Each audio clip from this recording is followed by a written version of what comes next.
नंतर मग मला 2 लाख या प्रमाणे मला जागा ठेवणं सर्वसमोर.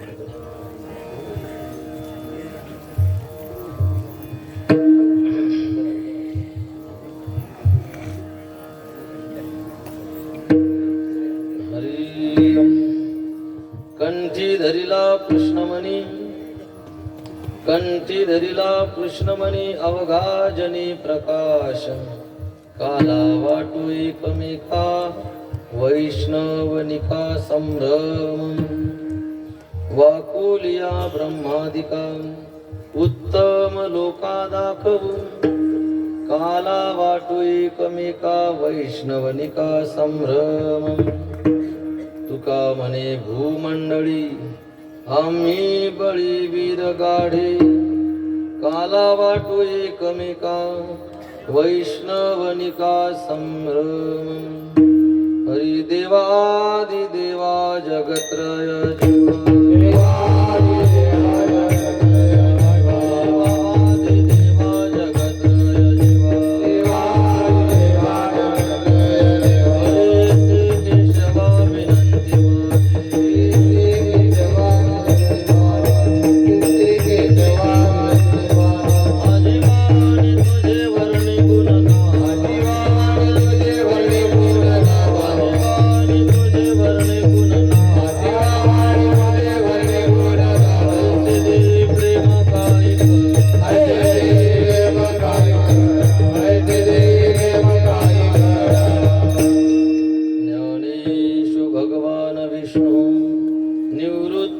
भगवान हरः, सोपानो भगवान ब्रह्मा, मुक्ताख्या ब्रह्मचित्कला.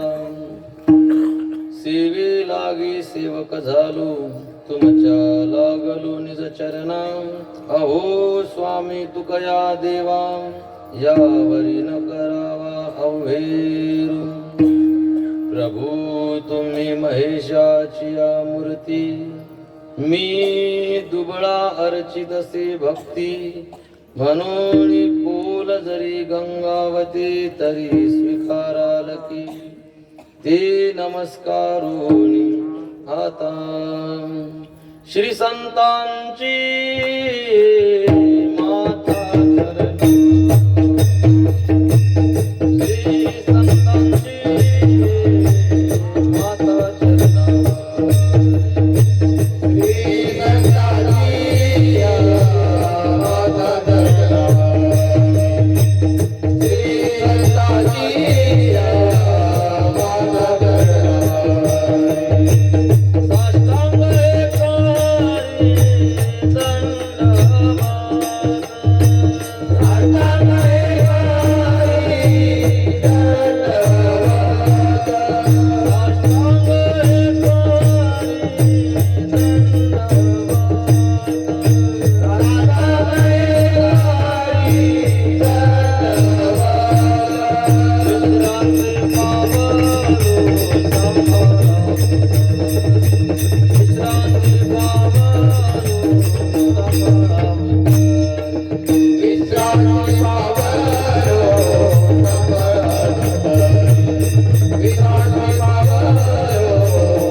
अवघाजनी प्रकाश, काला वाटू एकमेका, वैष्णवनिका संभ्रम.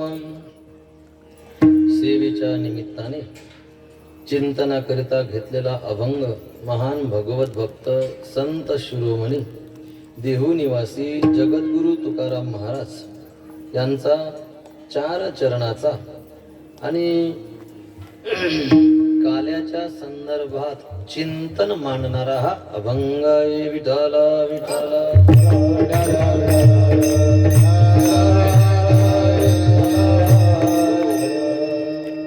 काला हा समारोप मानला जातो, शेवट नाही, समारोप.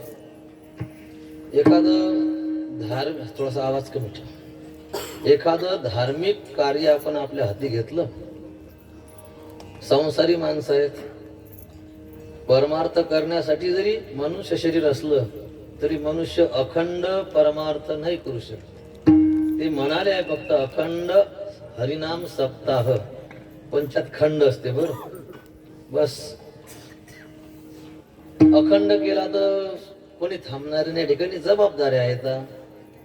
म्हणून मग काय केलं की खंड नाही पाळायचा, थोडा ब्रेक द्यायचा, आणि ते ब्रेक म्हणजे समारोप. आणि तो ब्रेक दिला जाते वारकरी संप्रदायात काला करून विठाल विठाल.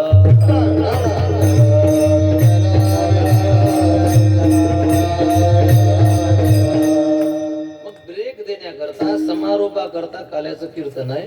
तर कार्यक्रम काय होता, तर आपल्या या अंबाड्यामध्ये असलेली ही टेकडी, हा टेकडी दरबार गुणाबाबांच्या आज्ञेने या ठिकाणी गावातील भाविक मंडळींनी निशाण उभं केलं. बाबा या गावामध्ये नाही आले, पण इथली बरीचशी मंडळी बाबांच्या सहवासात होती. आणि मग बाबांची आज्ञा की जा माझ्या नावाने निशाण लावा, म्हणजे झेंडा या ठिकाणी मुख्य आहे. नंतर मग धुनी उभी राहिली. त्याच्यानंतर मग बाबांचं एक छोटस मंदिर झालं. आता छोटं नाही म्हणतायत, पण मोठंही नाही म्हणतायत, एक बऱ्यापैकी मंदिर उभं झालं. आणि मग गुणाबाबा आल्यामुळे बाकीच्याही देवदेवता आल्या. जंगल आहे, भूताटकीचं ठिकाण आहे, तर हनुमानजी पाहिजेतच, गदा घेऊन आहेत. पुन्हा महाराजांनी सांगितलं होतं, एक असतात वीर हनुमान आणि एक असतात भक्त हनुमान. गावातली भक्त हनुमान असावं, म्हणजे जे हात जोडलेले आहेत. आणि अशा जंगलात वीर हनुमान पाहिजेत, खांद्यावर गदा टाकून रक्षण करण्यासाठी.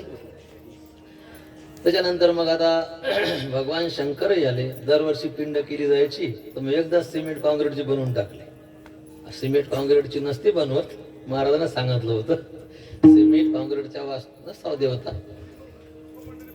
सगळ्या देवता या ठिकाणी आल्या आणि या गुणाबाबासह इतर देवता आल्या आणि या सगळ्या सोबत या ठिकाणी आली, ती म्हणजे प्रसन्नता.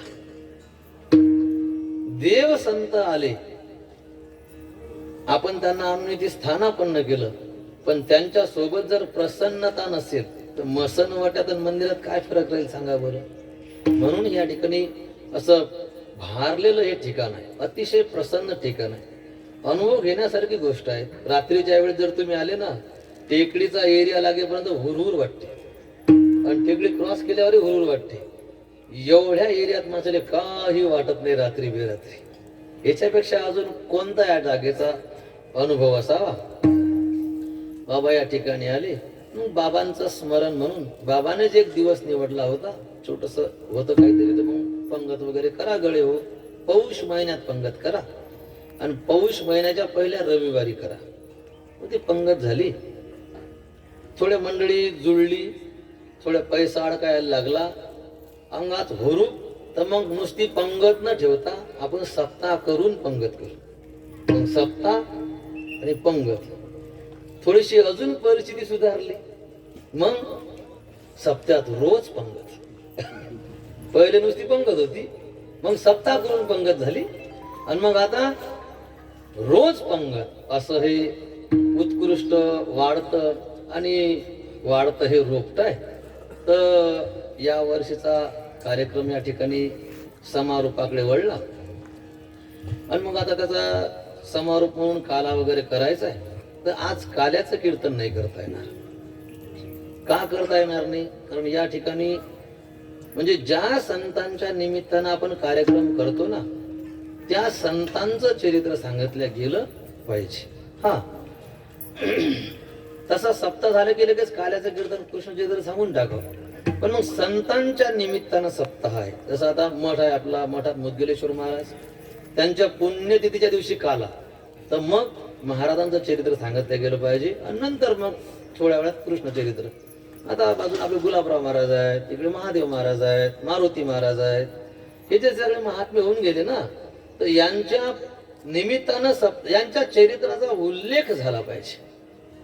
आणि मग थोड्या वेळात काला केल्या गेला पाहिजे. आणि जिथे मग असं एखादं अधिष्ठान नाही, त्या ठिकाणी मग सरळ आपलं काल्याचं कीर्तन करायचं. तर आज कीर्तनासाठी अभंग काल्याचा आहे, चरित्र बाबांचं पाहायचं आहे. म्हणून म्हटलं होतं, श्री संतांची माथा चरणावरी साष्टांग हे करी दंडवत. विठाला विठाला.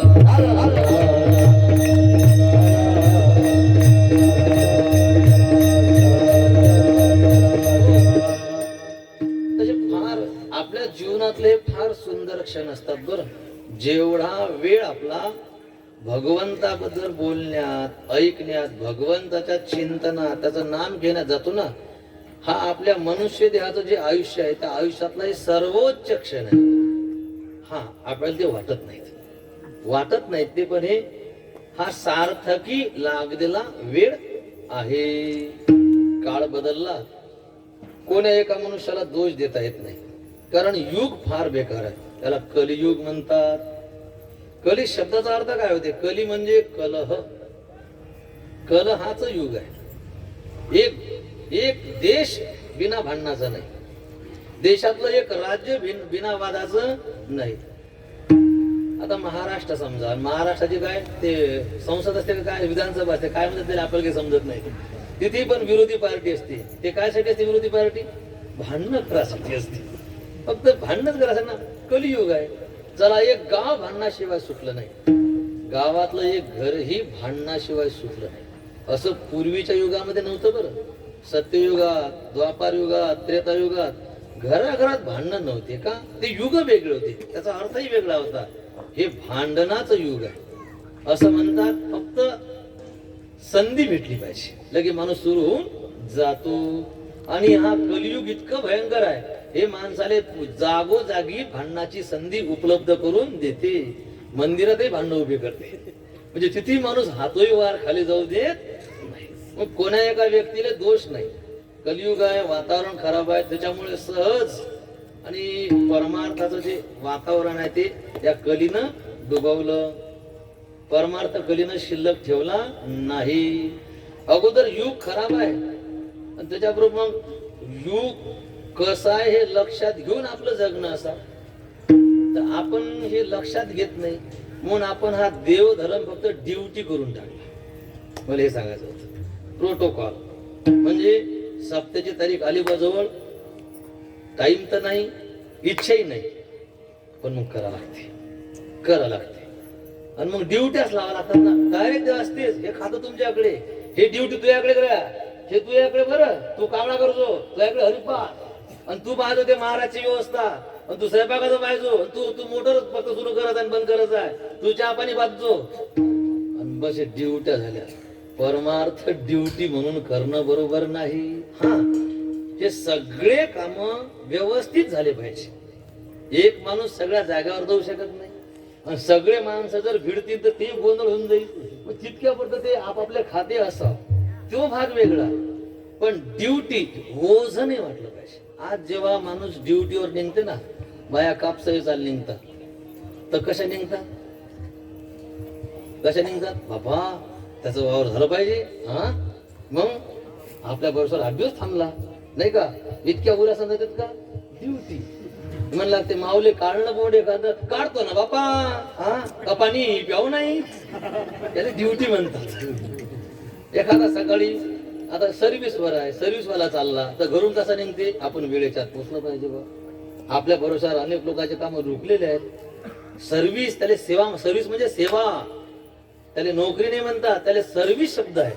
सर्व्हिस म्हणजे सेवा, पण त्याचं केलं नोकरी. सर्व्हिस म्हणजे सेवा, विना मोबदले सेवा. नोकरी म्हणजे नो करी करत नाही. कसे जातात बरं? उदास जातात, आणि जसं ते टाइम संपला की खुश घरी येतात. ड्युटी म्हटलं की तिथे ते भावनाच बदलून जाते. ठीक आहे, आता संसारातली गोष्ट वेगळी आहे. हा परमार्थ ड्युटीने वाटला पाहिजे. एक तर हे आपल्या हिताचं साधन आहे, याच्यात आपलं कल्याण दडलेलं आहे. हे सगळं प्रेमानं झालं पाहिजे, आवडीनं झालं पाहिजे. एक सेवा म्हणून, हे ड्युटी म्हणून नाही. आपल्याकडून देव करून घेऊ लागला. देवानं आपल्याला संधी दिली, वेळ दिला, आपल्याला हे काम करण्याची कुवत दिली. देवाचे आपल्यावर उपकार आहेत, संतांचे उपकार आहेत, अशा भावनेनं हे केलं पाहिजे. आपले शब्द वेगळे असतात. मी उभा म्हणून होते, कोण टोले घेते हो, आम्हाला झलपाडी असं भर गावात साऱ्या झंझटे. तर ते कसं होते की मग याचा परिणाम काय होते? एवढं सगळं केल्यावरही याच्यापासून आनंद नाही भेटत. हे सगळं सुखासाठी करायचं असते, हे सगळं आनंदासाठी करायचं असते. संसार दुःखानं भरलेला आहे. मग आता ही एक सुख मिळवण्याची एकमेव ही जागा आहे. म्हणून इथे आपल्याला जर काही करण्यासाठी भेटलं, आपल्याला भजनासाठी बोलावलं, आपल्याला सुंदरकांडासाठी बोलावलं, आपल्याला हरिपाठासाठी बोलावलं, आपण जपासाठी आलो, आपण ऐकण्यासाठी आलो, आपण सांगण्यासाठी आलो, आपण गायनासाठी आलो, वाजवण्यासाठी आलो, आपण पंगत घालण्यासाठी आलो, आपण जेवणासाठी जरी आलो, तर आपली भावना काय असली पाहिजे? देवानं संधी दिली, हे देवाचे उपकार आहेत. असं जर आपलं अंतःकरण असेल तर त्याच्यापासून माणसाला प्रसन्नता प्राप्त होते. ड्युटी करून काही पदरात पडत नाही. म्हणून ही ड्युटी म्हणू नका. आज लोक मानली असेल, मानली, चला आपण जिवंत आहोत, गावात खूप माणसं आहेत, पण हे काम देवानं माझ्याकडे दिलेलं आहे. 15,000 लोकातून हे काम माझ्याकडे दिलं. 15,000 लोक आहेत, स्वयंपाक माझ्याकडे दिला. 15,000 लोक आहेत, नियोजन माझ्या हाती आहे. 15,000 लोक आहेत, पण अध्यक्ष मी आहो. हे देवाचे माझ्यावर काय उपकार आहेत. हे अंतःकरणात भावना तेवत ठेवली पाहिजे. आणि ही भावना जर तेवत राहील तर तिथे अहंकार थांबणार नाही. अहंकार नाही तर सहज ते प्रेमानं केल्या जाईल, आवडीनं केल्या जाईल, त्याचा कंटाळा येणार नाही. आणि हे सगळं कार्य संपल्याच्या नंतर तुमच्या डोळ्यामध्ये अश्रू उभे राहतील.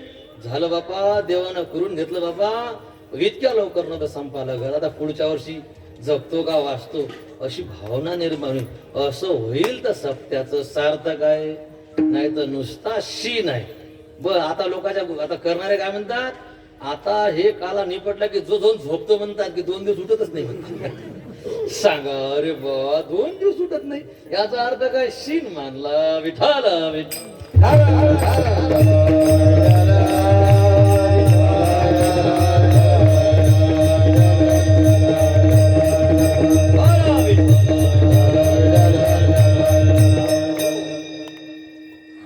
कोण भाग्याचा आहे हो, ज्याच्या नशिबात हे सगळं आहे. आपण भाग्यवान आहो. तुकोबार आहे तर एका ठिकाणी असे म्हणतात, देह तुच्छ झाला सकळ उपाधी, देह तुच्छ झाले सकळ उपाधी, देह तुच्छ झाला सकळ उपाधी. शब्द समजलं पाहिजे.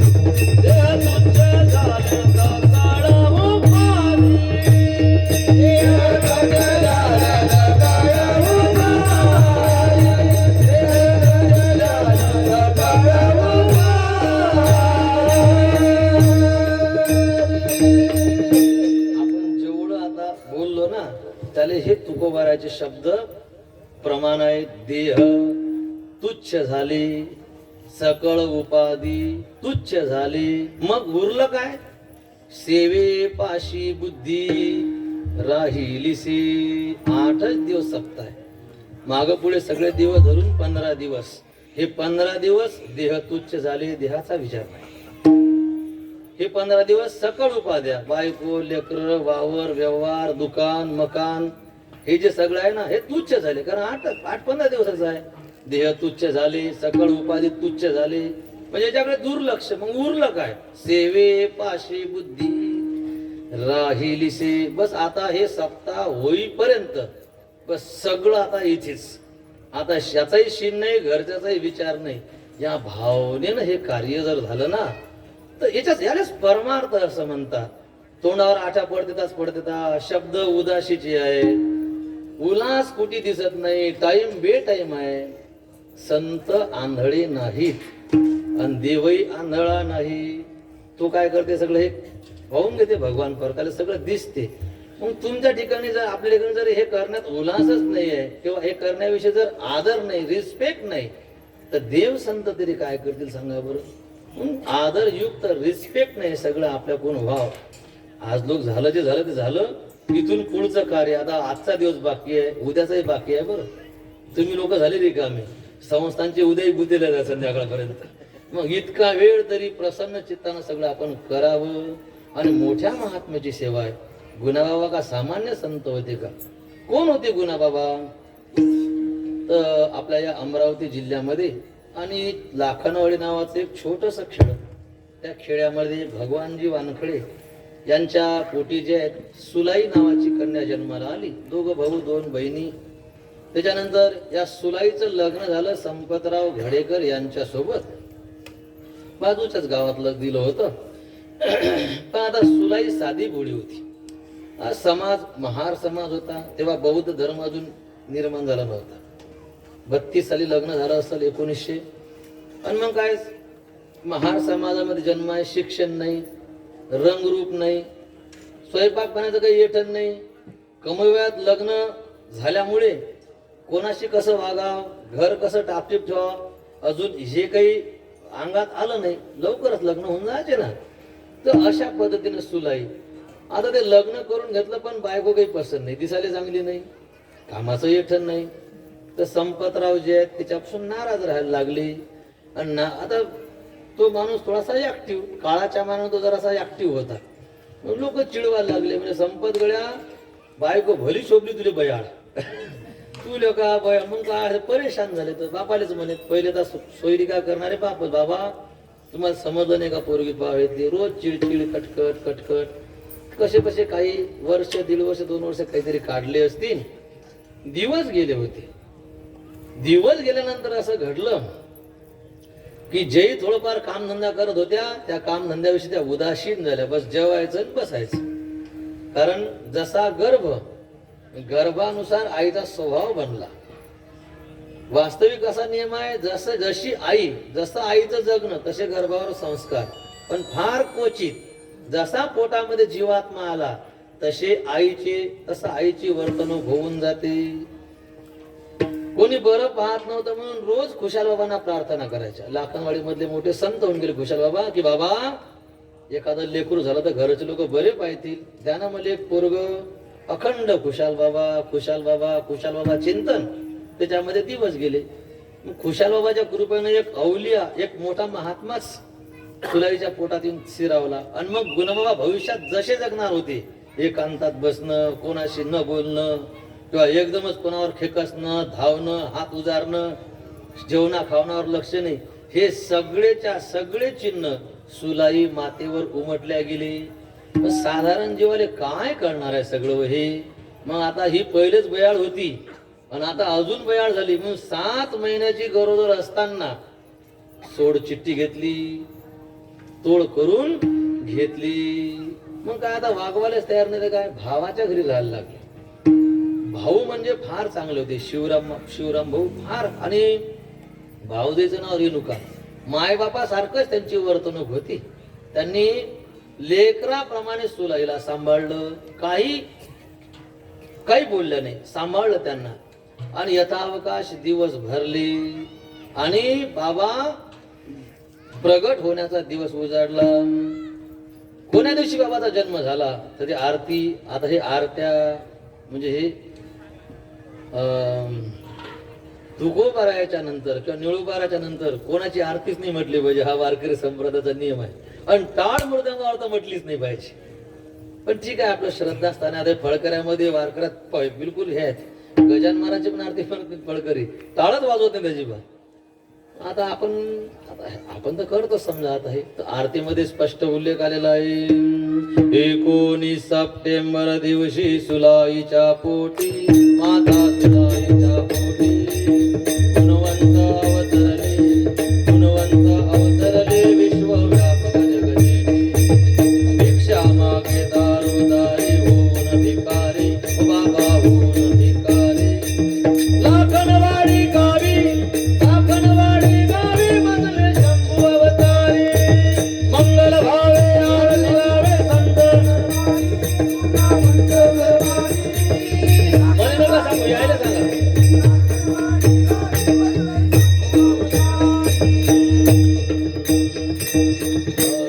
बाहेरचं बंद आहे म्हणतात. कुठे गेले मान नाही साव त्याला बाहेरचा आवाज मोठा करायला लावा ना.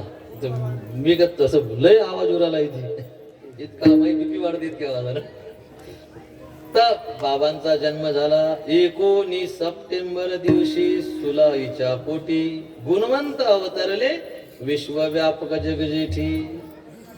लाखनवाडीमध्ये हे सगळं घडलं. लाखनवाडीमध्ये सगळं घडलं म्हटल्यापेक्षा साधू संत कुठेही जन्माला येत नाही. त्यांच्या जन्माचं एक ठिकाण असते. पवित्र ते कुळ पावनाचं देश, जेथे हरीचे दास जन्म घेती, जेथे हरीचे दास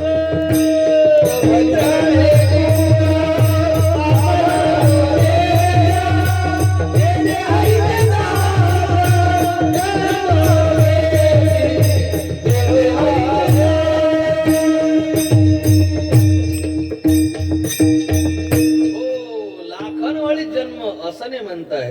तो देश पवित्र असला पाहिजे. पवित्र देशात संत येतात. भगवानराव वानखडे यांच्या पोटी सुलाईच्या पोटी गुणाबाबा, तर त्यांच्या पोटी नाही म्हणताय. ते त्या कुळामध्ये पुण्यवान लोक होऊन गेले असतील, ते कुल पुण्यवान असेल म्हणून एका महार समाजात बाबा प्रगट झाले. पवित्र ते कुळ पावन तो देश, जेथे हरीचे दास जन्म घेती. किंवा याच्या उलट, जिथे ते जन्म घेतात तो देश पवित्र होऊन जाते आणि ते कुळही पावन होऊन जाते. 8 वर्षाचे गुणाबाबा झाले. आणि मग आता किती दिवस मग आता पहिले बिना लग्नाचं ठेवावं फारकत झाल्यानंतर 8 वर्षाचे असताना आईचं दुसरं लग्न झालं धनुजी तायडीच्या सोबत. बोली होती की पोराले वागवर, पोरासहित माया घेऊन जाईल. पण मग ते आता त्या नाही शब्द पाळला. हे काट्टा घरात नाही पाहिजे म्हणून. त्याच्या नशिबात संताचं प्रेम नसल. शिवराम मामा घरी घेऊन आले. सुलाईला जास्त आयुष्यही नव्हतं. गुन्हा बाबा 12 वर्षाचे झाले आणि आईचं देहावसान झालं. लग्नानंतर 4 वर्षानं वारल्या. मग आता आई गेली आणि बापाचा काही संबंध नाही. एकानं 16 चिठ्ठी दिली आणि दुसऱ्याचा तर बरं काही संबंध नव्हता. मामाच्या घरी राहायला लागले. 14 वर्षाचे झाले. आणि मग मामानं काय केलं, गुणाबाबाचं 14व्या वर्षी लग्न करून दिलं. सासऱ्याचं नाव नारायणराव धाकडे आणि बायकोचं नाव मनकर्णाबाई. 14व्या वर्षी लग्न झालं. मग आता मुलीला समज नव्हती म्हणून ती मायबापाच्या घरी राहिली. गुणाबाबा व्यवहारी होते बरं, आणि अंगात आळस नव्हता. कष्टकरी होते, काम करायची. ज्याच्याही कामाला जायचे तो नाव काढायचा. काय पोरगा आहे हो, कोणी कामालाच सांगे नाही. मजूर संघ नेत नाही का, त्याला गोटे मार लागत मागं थांब म्हणून. तर तुझे घरचं वावर होय का उदळ गेलाय. पण बाबाचं काम प्रामाणिक, त्याच्यामुळे सगळ्याच्या प्रामाणिक पोरग आहे बा. सगळी ख्याती झाली होती. बाबाले पैसे आळ्याचा व्यवहार जमत होता. पैसे कसे कमवावं, कसे टिकवावं, त्याची योग्य विल्हेवाट कशी लावावं. गुणाबाबा गबाळे नव्हती. पण खेड्यात कमाई किती करणार आहे माणूस. आपलं लग्न झालं, आता आपण व्यसन नाही केलं पाहिजे, 4 पैसे टिकवले पाहिजे. ते मरणाऱ्या माणसाला समजत नाही. बाबाले 14-15 वर्षाच्या वयाची समज होती. काय झालं, एक दिल्लीतून एक गृहस्थ आला लाखनवाडीमध्ये. त्यांनी सांगितलं पैसे कमवायचे का, पैसे चला माझ्यासोबत दिल्लीले, तुम्हाला कंपनीत कामाला लावतो, इथल्यापेक्षा जास्त मजुरी आहे. मग गुणाबाबा दिल्लीला चालले गेले. 5 वर्ष दिल्लीला राहिले. हिंदुस्थान नावाच्या कंपनीमध्ये बाबांना काय केलं, काम केलं. आणि मग तिथे एक रुपया साठवला. बाबामुळे त्या कंपनीवाल्याला फायदाही खूप झाला. सांगितलं गळ्या तू जाऊ नको, जायचं नाव नको काढू, तुझ्यामुळे माझी भरभराट आहे, तुझा पायगुण चांगला आहे. इकडे मग सासऱ्याला समजलं की जवळ्यानं लय बंडल जमा केलीत म्हणून. मग आता सासरा कोणी का बसते, गरीब परिस्थिती. लगेच पाठवलं पत्र. मग तुमची बायको मन करणार, तिच्या हौशी मौशी पुऱ्या करायच्या. ती म्हणते मला नाकातलं पाहिजे. मग आता नाकातलं किती रुपयाचं होते, स्वस्त होते ना.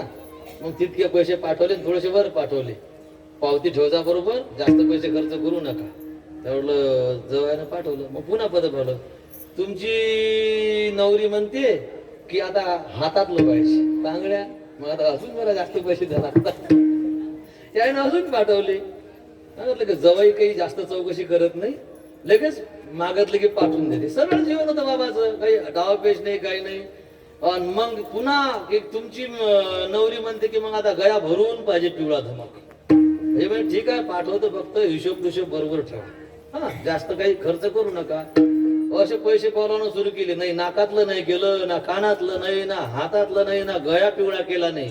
त्यानं वावर घेऊन ठेवलं, घराचं स्वतःचं घर बांधलं. सासरे जवायाच्या पैशानं, आजचे जवाई सासऱ्याच्या पैशानं घर उभे करतात.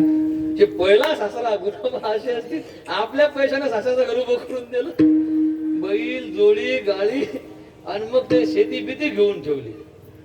आता गोष्ट झाकते का? गावाकडे काही मुलं आले, सांगितलं गळ्या गुन्हा, तुझ्या सासऱ्याला चाप्टर आहे, तुझ्या पैशावर सासऱ्यानं जमीन घेतली, त्याच्या नावे करून घेतली, त्याचं घर बांधलं. राग आला, पत्र व्यवहार बंद केला. आता पहिले जवळले भीज जाय, जवळचं पत्रच नाही, पत्राचं उत्तरच नाही. कसा काय रुसला, काय झालं बापा, मग आता काय करावं? मग ते पत्र व्यवहार नाही. आणि हे खरमरीत चांगल्या शिव्या बिव्या देऊन पत्र पाठवलं. आता किती असं तर वाजवलंच होतं तुम्हाला म्हणे, पण आता लांब आल्यावर पाहिजे तुमच्याकडे. हा, लबाड धंदे करता. आता सासराला वाटलं तर आता बला आली, मग लाखानवडी झाली. शिवराम मला म्हणा की माई जरा चूकच झाली, तुम्ही समजावा जवळ बोले, घरीच बोलवून घेऊन आला. आणि मग मामानं सांगितलं गळ्या ये गुन्हा, तर घरी येत नव्हते, तर नाटक केलं. गळ्या तुझी मामी मेली, मायच्या नंतर दुसरी माय म्हणजे मामी होती, लेकरासारखं सांभाळून मामी मेली. हे जसं पत्र भेटलं तसेच निघाले, रडत पळत गावाकडे. इकडे बैतुलून इकडे घरी पार. आता गरीबी असल्यामुळे मामी मामा काम आले, घरी आले पाहुणे. मामीचा भाऊ घरी आलता, भाऊ भाऊज आहे. माझा घरी भाऊ भाऊज आहे म्हणजे काय, याचा अर्थ सरळ आहे ना, मेली म्हणून मग घरी पाहून येऊन थांबेल आहे. पण मग काय, घरात गेले की आका मामी हो कुठे गेल्या हो, तर ते म्हणजे वावरात गेल्या. वावरात गेल्या. पत्र तर भेटलं की वर गेला नाही. मग अशा पद्धतीने बोलवून घेतलं, सांगितलं तू तसा आला नसता. मग नवरी आणल्या गेली, घरातलं थोडं घर वेगळं करून दिलं. गुन्हा बाबा बायकोला शिकवतात, पा मले मायबाप त्याचं सुख भेटलं नाही, मामामी मला सुखी केलं. तुझं काम काय? मामामी सेवा करावी. आपलंही अंगण झाडच आहे, मामीचे झाडच आहे. संध्याकाळी मामी आल्यावर आपलाही चहा मांडत आहे, मामीसाठी चहा मांडत आहे. प्रेम टिकून, जरी आपण वेगळं पण प्रेम टिकून राहते ना. मामी कामाला जाते तर तिचं पाणी तू भरून ठेवत जाय. ते म्हणे मी का तिच्या रोजा नाव का? आता तिनं मायानं शिकून पाठवलं, बिचारे इकडेच राहिले म्हणे, त्याला काही सख्ख कोण नाही. मामा का हरी करणार आहे, त्या इले नव्हता भाऊ. मग ते ऐकत नसल्यामुळे झंझट, दोघांवर माझे भांडणं सुरू झाले. 3-4 महिन्याचा संसार. भांडणं झाल्यावर मग गुन्हा म्हणायचे, तुझ्या बाप चोट्टा आहे, तेव्हा पण असं केलं, माय पैसे लुबाडले वगैरे वगैरे सगळं. त्यामुळे बापानं लुबाडले, मला नाही म्हणायचं, माया बापन तुम्ही. आणि चल मग आता रातच्यानच तिकडे राहायचं नारायणपूर, तीच जाऊन भांडणं. ते म्हणे मग आता सारं तुमच्याच पैशाचं आहे. मग इथेच राहिल्या, घर तुमच्याच पैशानं बांधलं, वावर तुमचा, तुम्ही माया बैजुडी तुमचे. मी काय कमाई आहे माई, गरजवय नाही, कमाई आहे माई म्हणत. मी तुझ्या माय पैसे टाका, इतकी रक्कम मी आणू कुठून, ते काही सांगू नका. रोज भांडणं, ते काही थांबे नाही. बायको चांगली वागे नाही, चांगली न वागल्यामुळे मग बाप सासऱ्यावर राग निघायचा, किती दोन रोज भांडणं. काय माणसाचे डोके असतात. या भांडणाचा सोक्ष लावा असं ठरलं. आणि एक दिवस बाबाले विष दिल्या गेलं, शेवळ्यामध्ये विष टाकलं. भांडणं झाले, गुणाबाबांना शेवळ्या आवडायच्या म्हणून त्याच्यासाठी शेवळ्या बनवल्या आणि त्याच्यात जहर टाकून त्यांना दिल्या. पण भांडणं झाल्यामुळे रुसून बसले होते, तर ते जेवण त्यानं टाळलं. आता विषाच्या शेवळ्या कोण खाण्यावर ताट झाकून ठेवलं. बाकीच्या जेवण गेले, झोपले बाबा. अर्ध्या रात्री उठले, भूक लागल्यावर पोट तोडत जाय आणि दुरडी घुसक सुरू केली, तर ते ताट दिसलं द्यायला. खोललं तर सगळ्या शेवळ्या झाल्या हिरव्यागार. अंगावर काटा झाला. बापरे, तब्येत बरोबर नाही म्हणून खाल्ल्या नाही. जर खाल्ल्या असं तर काय झालं असतं, डोळ्यासमोर काळच दिसला. असं असते जग. आणि जग जर असं असेल तर अशा जगाला आपण वेळ द्यायचा नाही, काही याच्यात मजा नाही. मग चिंतन सुरू झालं, आपण काय केलं पाहिजे. माता पिता बंधू बहिणी कोणी न पवते निर्वाणी. माता पिता बंधू बहिणी कोणी न पवते निर्वाणी. इष्ट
शेवटी मरावं लागणार आहे तर एकट्याला जावं लागणार आहे. मग आपल्या जीवनाचं सार्थक करून घ्या.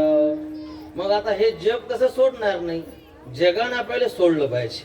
म्हणून काही दिवस गावात परिसरात राहिले, पण जगणं असं ठेवलं कोणी हरी करणार नाही. कोणाला तंबाखू माग, कोणाला उलटून बोल, कोणाला शिवीच दे, कोणाच्या अंगावरच मारायला जावं, कोणा वावरातच जाऊन बस, कोणा नळ्यातच जाऊन बस. 2-2 दिवस जेवणच नाही कर, तर कोणासंग भांडणच करू नये. अरे सारं गाव इतकं चांगलं लेकरू गावातलं असं झालं कसं काय, लोकांना समजे नाही. तर इतक्या झंझटी वाढल्या, इतक्या वाढल्या की शेवटी बाबाचे हातपाय बांधून टाकले म्हणतात, हातापायात बिळ्या घातल्या म्हणतात. म्हणजे गावाचा भरोसा उडला की म्हणे इतकं हुशार पोराची हुशारी कुठे गेली. हे पोरग कामातून गेलं, गावानं मग आता कानामाग टाकून दिलं की आता पोरग बिघडलं, काहीतरी लागलंय आले हे ते, आणि बस त्याचीच वाट होती. एक दिवस म्हणतात, मामा मी कोणाला त्रास देणार नाही, माझ्या हातापायातल्या बेड्या काढ. मामाचं प्रेम होतच, पाय बरं गुन्हा, हो मामा मी कोणाला त्रास देणार नाही. बेड्या खोलल्या, आणि बेड्या खोलल्या की मग निघले. आता इकडे असं झालं होतं, सगळीकडे पसरले की गुन्हा वेगळा झाला. मग आता काहो मग काय करतात, जवळ तर पागल झाला माया. आता आमच्या पोरीचं कसं, मग तुमचं काय म्हणणं आहे, द्या फारकती. तुटली नाती दोघाची, त्या मन करणार सांगितलं म्हणजे मानवरा मॅट झाला. मॅट सांग मी कुशाला रोग आता मी संसार करत नाही. विचारलं का हो तुम्हाला काही समजते का, बायको बिको वागवता का. ते म्हण नाही, माझ्या डोक्याच्या जागेवर नाही, मी काही वागवत नाही. मग सही देता, मग किती रुपयात घेता तोड. किती रुपयाचा काही विषय नव्हता, तोड करून घेतली, बस मोकळं करून दिलं. आणि बाबा निघाले आणि मग तपश्चर्याला गेली. 4 ठिकाणी गुणाबाबांनी तपश्चर्या केली. काशी तलाव बैरम जवळ, त्याच्यानंतर लांब घाटीच्या जंगलात, त्याच्यानंतर बानूर आणि कोंडीचं जंगल. 10-15 वर्षाचा काळ बाबांना जे आहे अशा पद्धतीनं, आणि नंतर तपश्चर्येमध्ये घालवला. आणि तपाशिवाय दैवत नाही, तपे विना दैवत दिसल्या. तुझे मी नाही तर तुझे मी नाही तर कोण सांगे, तुझे मी नाही तर कोण सांगे. तपे विना दैवत दिसल्या, तुझे मी नाही तर कोण सांगे, तुझे मी नाही तर कोण सांगे, तुझे मी नाही तर कोण सांगे. एक तर भगवत दर्शन झालं किंवा त्याला आत्मसाक्षात्कार झाला असं म्हणता येईल. 12 वर्षाची प्रदीर्घ तपश्चर्या, 33 सालचा जन्म, 40 साली आईचं दुसरं लग्न झालं.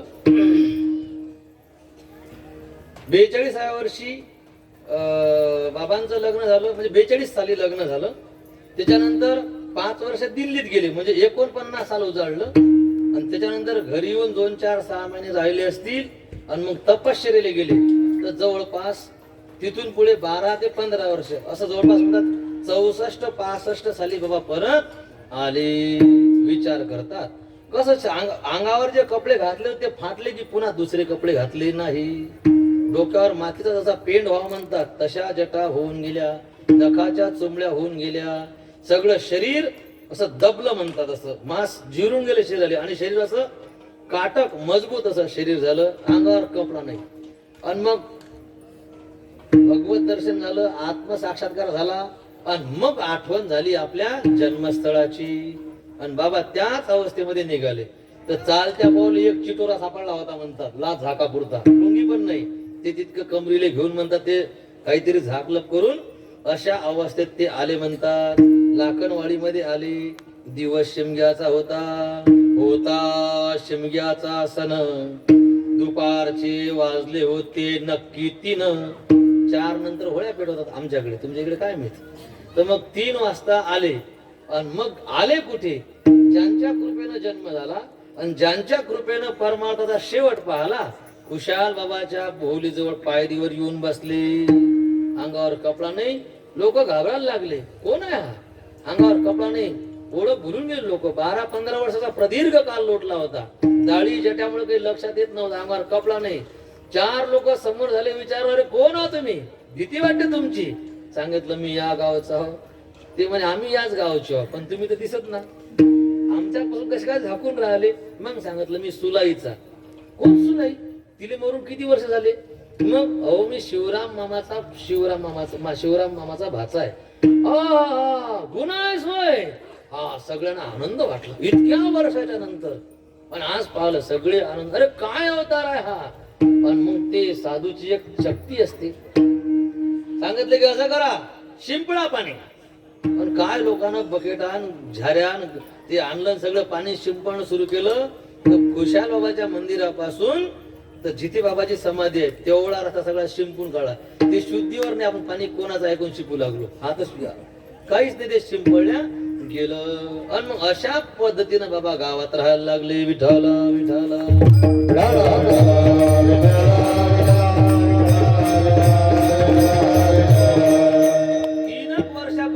गावाच्या बाहेर गेलेले. 3 वर्ष गावातच राहिले. तर काय करावं, कोणाच्याही वट्यावर झोपाव, कुठे मंदिरात झोपाव, कुठेही आपलं झोपाव असं. आणि सकाळी उठून सूर्याला नमस्कार, तसंच तोंड दूध जाव आणि कोणाला चहा मागाव. आजी दे बरं चहा. आणि भूक लागली कोणाच्या दरवाजात दे बरं वय भाकर. असा बाबाचा दिनक्रम झाला. आता एक दिवस हरीक वाटला, आता रोजही भाकर. एवढा मोठा जवान माणूस नंगा धूत बायाला जायला लागल्या, काही शिव्या द्यायला लागल्या. बापा लोकांचं पुढं भाकीर नसेल, काही बोलायला लागल्या. बाबाला सांग वाटलं की आता हे तर खूपच झालं, आता चमत्काराशिवाय नमस्कार नाही. मग बाबानं वरलीवाल्यापासून सुरुवात केली. जुना काळ वरलीचा. गेले भाकर मागासाठी. अरे बा दे रे एक भाकर. एकच भाकर, एकच भाकर. ते म्हणू लागले आकडे यायचं एकच भाकर. यार बा दे एकच भाकर. मग त्याच्या दिमागात पळा रे एक भाकर. 2 आणल्या तरी एकच दे म्हणते, अर्धी दिल्यावर एकच दे म्हणते. म्हणजे एक न काहीतरी देव द्यायचं असं गणित. ते त्यानं नेऊन लावला ते सक्सेस. मग काय त्यानं डबल ध्यान ठेवलं, तिबल. मग त्यानं दुसऱ्याले, त्यानं तिसऱ्याले. सगळे वरली बहादर माग सुरू झाले. चमत्कार. 4 लोक आता जवळ राहायला लागले. मग आता वरली वाले मग आता बाबाला भाकर मागायला आज कंपनी. तेच म्हणे बाबा आणू का भाकर. तुम्ही फक्त आकडा सांगा भाकर. असं होऊन गेलं. लहान लहान लेकर बाबांना, लहान लेकर घरात लवकर पसरवतात. प्रचार करायचा असेल तर लहान लेकराच्या कानात टाकून द्यायचं. मग बाबा फिरायचे तर लेकरास. मग आता ते लेकर लहान लेकराचे खेळते. ते धांड्याचे सर म्हणून आणायचे, कळब्याचे सर म्हणून आणायचे, धनुष्याचे बाण करायचे. गरिबीचा काळ, चॉकलेट गोळ्याचा काळ नव्हता तो. ते आता ते काळ तो नव्हता. खायला भेटेच काय.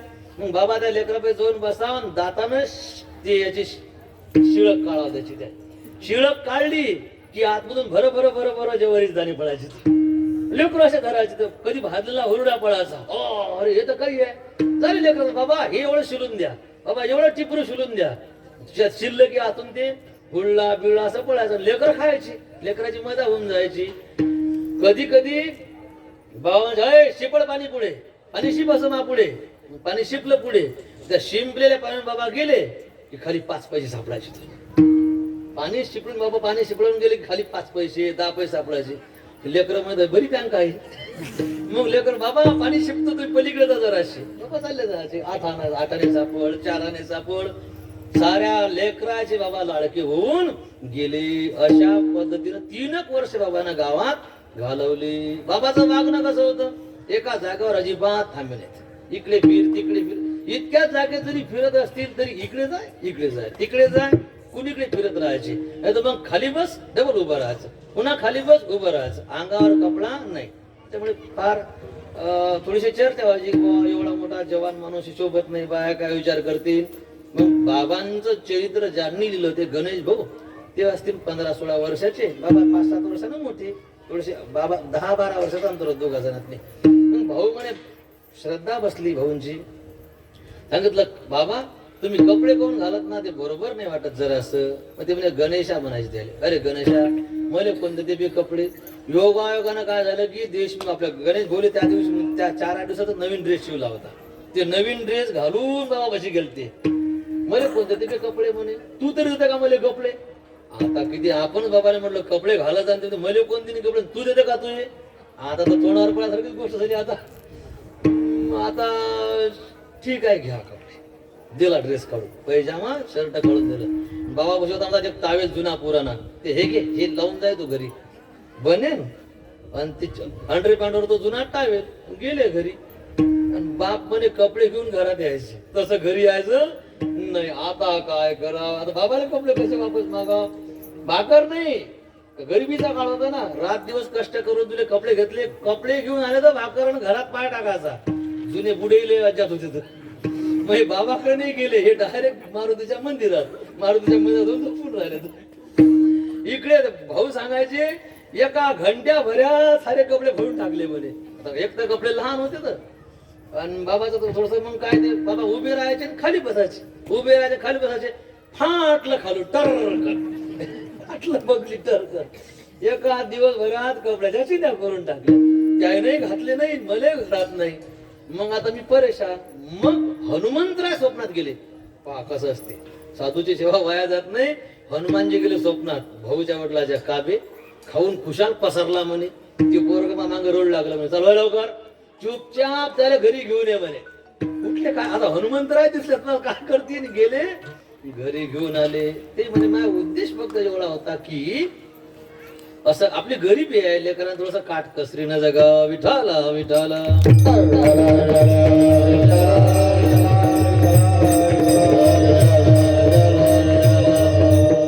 संतांना प्रसन्न करून घ्यासाठी ना फार मोठा त्याग करावा लागते. बरं, संत काही तसेच आपल्यावर कृपा करत नाही.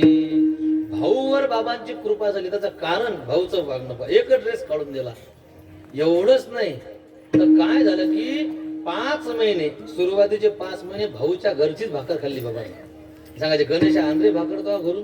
आता घरी शिल्लक तर असल्या पाहिजे. 3 भाऊ शाळेत जायचे ते समजा, तर मग 2 लहान भावासाठी 1 भाकर घरात ठेवलं राहायचं दुपारी अर्धी खासाठी. आणि मग निरोप गणेशा भाकर आण रे. तर एक दिवस दुडीत फक्त एकच भाकर होती, ती लहान भावाच्या नावाची होती. आणि निरोप कोणापाशी दिला? बाबा म्हणजे भाऊच्या वडिलापाशी. सांगितलं आबा त्या गणेशाला सांगा माझ्यासाठी भाकर घेऊन या म्हणून. मी आले घरी, बाबा भेटले होते रे, मग तुला भाकर घेऊन जायला सांगितलं. हे आले दुडीत भाजी बिजी तर नव्हतीच, कोरडी भाकर होती, एकच होती. आता शाळा सुटणार होती. आता लहान भावाचं काय करावं, लय हिंमत लागते बरं. ते एवढ्या मोठ्या माळ्या आहेत तुमच्या, ते बंडलाले किती. आता ते काय उदयी लागणं सुरू झाले तरी पंगत घाला वाटत नाही. तरी 100 रुपये शिल्लक फाळावर ते पाहू देत नाही. हा शेवटी तुम्ही फाळत ना म्हणून तिकून डुकरन रोई धिगाणा करू लागले, तेही लक्ष देत नाही तुमच्या. असे देत ना इकून नुकसान होते. पण घरात एकच भाकर आहे, काय उदाहरण तर करणं सर. तितकीच गुंडाळली. लहान भावाचा विचार केला नाही, तितकीच घेऊन गेले बाबासाठी. बाबा हसायला लागले. संतारे काय समजत नाही. गणेशा आज घर लुटून आणलं रे तुला, घर लुटून आणलं तू. आता लहान लेकराचा घास खाऊनला राजा. साधू संत काका काय आपल्याला का कंगाल करायला बसले का? नाही नाही नाही, परीक्षा पाहतात, अनंत पटील देतात. आज तू तर काय घर लुटून आणलंय सगळं तुला. बस मी तुझीच भाकर खातो म्हणे, मला तुझीच भाकर खायची. पण लाईना तुझ्या लाईना गळ्याची व्यवस्था करायला लागल ना जरा. बरं बस भाकर येऊ लागली म्हणे. तितक्यात एक बाई शिदोरी घेऊन आली. भाऊन आणलेली भाकर बाबांना खाल्ली. तिची सांगितलं हे घेऊन जा लेकरासाठी. कोळली खाल्ली आणि भाजी सहित वापस केली. याले संत म्हणतात विठाला विठाला.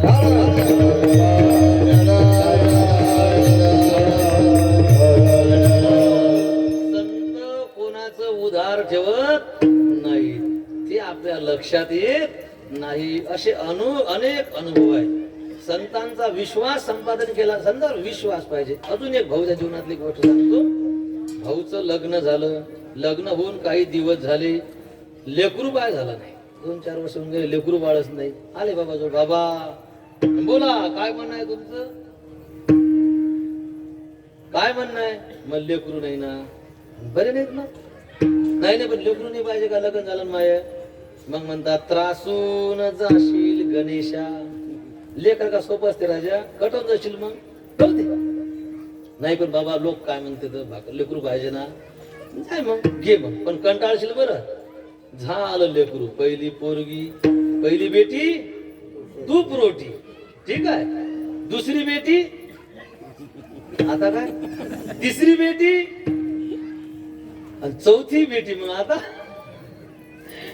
आपण 4 मुली झाल्या. आता पूर्वीच्या काळात मुलगी संकट वाटत होती, कसं लग्न करावं. झाली की टेन्शन. आता सुखी आहेत पूर्वीवाले. कायचे सुखी आहेत? आता या लग्न करायचं काम पडत नाही, तीच पाहून घेते एका.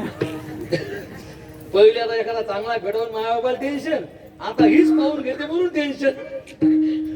पोरी वाले काही सुखात राहू शकत नाही वाटे मरेपर्यंत. 4 मुली झाल्या आणि बापाचं म्हणणं म्हणजे भाऊच्या वडिलाचं म्हणणं असं की पोरगा पाहिजे, ऑपरेशन करायचं, पोरगा पाहिजे. सांगितलं की काय गरज आहे, बस 4 झाल्या ना 5वी झाली तर नाही पोरगा पाहिजे, पोरग होईपर्यंत. मग शेवटी बाबाला सांगितलं, बाबा अहो 4 पोरी झाल्या, सांगितलं होतं ना त्रासून जाशील गणेशा, पोरगा पाहिजे. बाबाचा स्वभाव असा होता, बाबा काय करायचे, बाबाची भाषा समजत नव्हती, बाबा संकेत स्पष्ट बोलत नव्हते. बाबाजवळ पेन डायरी घेऊन एक जण बसायचा, सांगायचा काढ रे पेन, काढ रे डायरी काढ आणि लिमाई शायरी.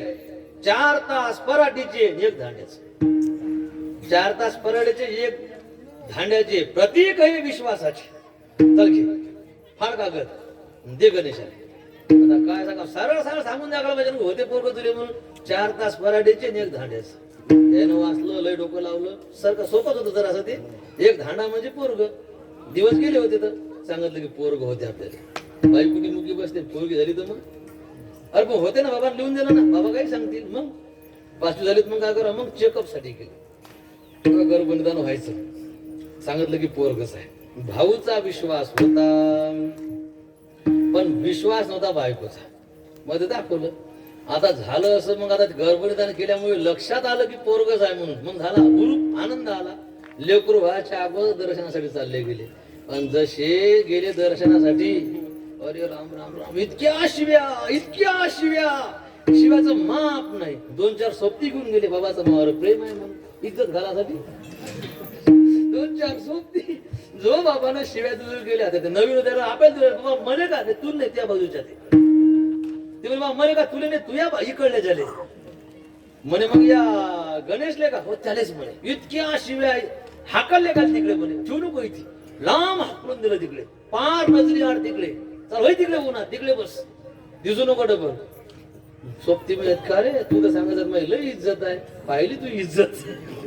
मग गणेश भाऊ सांगायला लागली, माझा विश्वास आहे पण बायकोचा कमी पडला आणि तिच्या बोलण्यात आल्यामुळे आज या शिव्या संतांची ये पायी माझा विश्वास सर्व भावे दास झालो त्याचा, सर्व भावे दास झालो त्याचा, सर्व भावे दास झालो त्याचा. ताची पायी हा माझा विश्वास सर्व भावे दास झालो त्याचा, सर्व भावे दास झालो त्याचा, सर्व भावे दास झालो त्याचा. माझा पूर्ण विश्वास होता पण बायको समोर काही जमलं नाही. गर्भनिदान केलं, भीक मागासाठी आला ना, तुझे पोरग होते म्हणून सांगितलं ना, मग तू अस्थिर व्हायला नव्हतं पाहिजे म्हणून आजच्या सगळ्या शिव्या आहेत. हे शिकवण आहे की सांगितलं ना तर अविश्वास दाखवायचा नाही. संताचा राग किती दिवस राहते, लेकरू झालं 6 महिन्याचा विटाळ फिटला, घेऊन आले तर मांडीवर घेऊन बसले बाबा. प्रेम काही संता शिव्या दिल्या म्हणजे काही प्रेम कमी होत नाही. अशा विश्वासाच्या खूप साऱ्या गोष्टी आहेत. आपल्या लाखनवाडीमध्ये जे गोरख भाऊ डांगे, आता ते वारले तर ते होते तर तरुण होते त्यावेळेस. ते सांगितलं, अय गोरख काय बाबा, उद्यापासून पेन डायरी घेऊन महासंग्रह आहे 4-5 महिने ब्रह्मलिखाण करायसाठी. बाबा लिहून घ्यायचे ना, किती वया भरल्या असतील, ते काय लिहायचे, कशासाठी लिहायचे, त्याचा अर्थ काय, त्याचा काही मेळ नाही. त्या आरतीमध्ये सुद्धा म्हटलेलं आहे ते, वेळोवेळी लिखाण करशील ब्रह्मज्ञानाच्या सरसे. हो बरं, ब्रह्मज्ञानाच्या कुठे समजत नाही तर ते काही समजत नाही म्हणूनच ब्रह्मज्ञानाची उपमा दिली असेल त्याला. काही नाही, लिहून ठेवायचे नाव गाव सगळं सगळं. आणि मग तू उद्या पेन डायरी घेऊन ये म्हण. बाबा काही हरकत नाही पण उद्या नाही येत. काहून? आषाढ महिना येऊ राहिला, मिरग पडणारा, मिरग सुरू झाला म्हणे. कोण्या दिवशी पेरणी करता सांगता येत. पाऊस आला की एक पाणी होऊन गेलता. पेरणी कर लागतं ना, पेरणी आटपले की मग मी तुझ्या सांगत राहतो. बिलकुल नाही, उद्याचे असं कर. परवा आहे, परवा कोण उद्या पेरून परवा संघ चाललाय. बाबा पेरासारखं वातावरण नाही ना, पेरासारखं वातावरण आहे ना.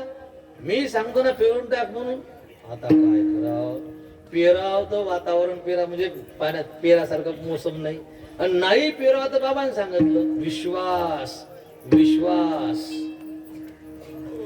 दुसऱ्या दिवशी आऊत पाठी टाकले, मजूर सांगितलं, बी बियाणं घेतलं, निघले. काव खरे गोरख पेर आले. लोक हसायला लागले, काय काही डोक्यात बिकातून गेला का जरा, आता काय बजेट आहे, गेले काय, आता त्या भरोसा त्या विश्वासानं दिलं बियाणं टाकून, कोणाचं ऐकलंच नाही. योगायोग असा ते पेरलं, त्याच दिवशी आलं पाणी, साधलं, ते इतकं पीक झालं म्हणतात, मिरची इतकी गोरखून निहाल होऊन गेली म्हणतात. आणि त्या वर्षी गावातल्या कोणाचं साधलं, पेरून दिलं, डायरेक्ट घेऊन संग संतावर विश्वास, भांडवल गाठी तरी विश्वास, किंवा विश्वासाची धन्य जाती. आपला विश्वास अपुरा पडतो संतांची पायी, हा माझा विश्वास सर्व भाविदास झालो त्यांचा, विठ्ठल विठ्ठल.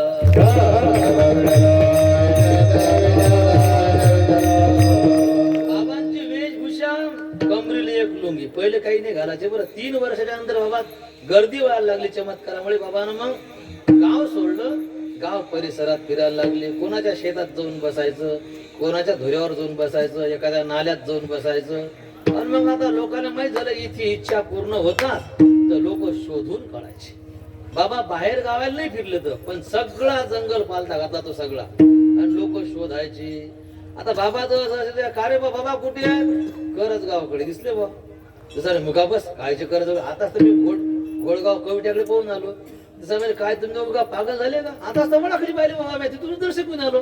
तिसरा म्हणजे काय लेका गायरानात बसले होते ना आता, म्हणजे कुठे क्षणात कुठी बाबाचा काही पत्ता लागायचा नाही. कोणी इथे कोणी तिथे म्हणायचे, कोणी तिथे म्हणायचे. तर बाबा तसं, बाबाची वेशभूषा नंतर बाबानं लोकायला लागल्यावर मग एक लुंगी गुंडाळली बा, त्याला गाठ नाही, धोतराची लुंगी बिना गाठीची अशी धरून पाहिजे बाबा, अशी अंगात असे बंडी, नशेत असं गुंडी लागलेली, बिना गुंड्या लावायच्या नाही, इथे गाठ मारायची नाही, खोसायची नाही, अशी धरून बंडी, अंगावर एकशेला, पायात चप्पल, तिले अंगठे नाही. साधूचे काम मोठे विचित्र असतात. आता बिना अंगठ्याची चप्पल अजूनही मिळणे त्याचा. इथे बाबाला चप्पल व्हायला आणतात, अंगठ्या जर काढून उपसून काढून फेकतात. काऊन बाबा बिना अंगठे चालत ते काय, या परंपरा सुरू झाल्या.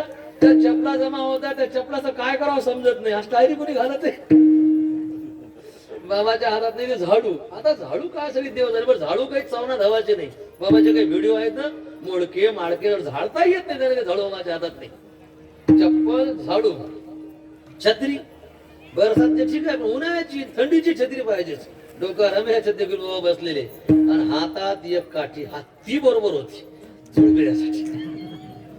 बाकीच्या 3 वस्तूचा काही उपयोग नव्हता, पण काळीचा उपयोग होता. राम राम राम राम. एका झोडप्यातच बाबा म्हणायचे, एका लाठीतच बस सगळं खतम म्हणे. आता गरीब लोक होते तर, दुःखी लोक होते तर बऱ्याच जणांना झोडपून त्याची गरिबी हटवली, बऱ्याच जणांना झोडपून त्याच्या बिमाऱ्या हटवल्या, बऱ्याच जणांना झोडपून त्याच्यावर येणारे संकट हटवले, तर बऱ्याच जणांना झोडपून त्याच्यातले भूत भीत काढून फेकले. काय सांगा, कायले दवाखान्यात जा लागते. अशी जर काळी भेटली नाही का रट्ट्यात कॅन्सर खतम, तर काळी परवडली एका झटक्यात नाही.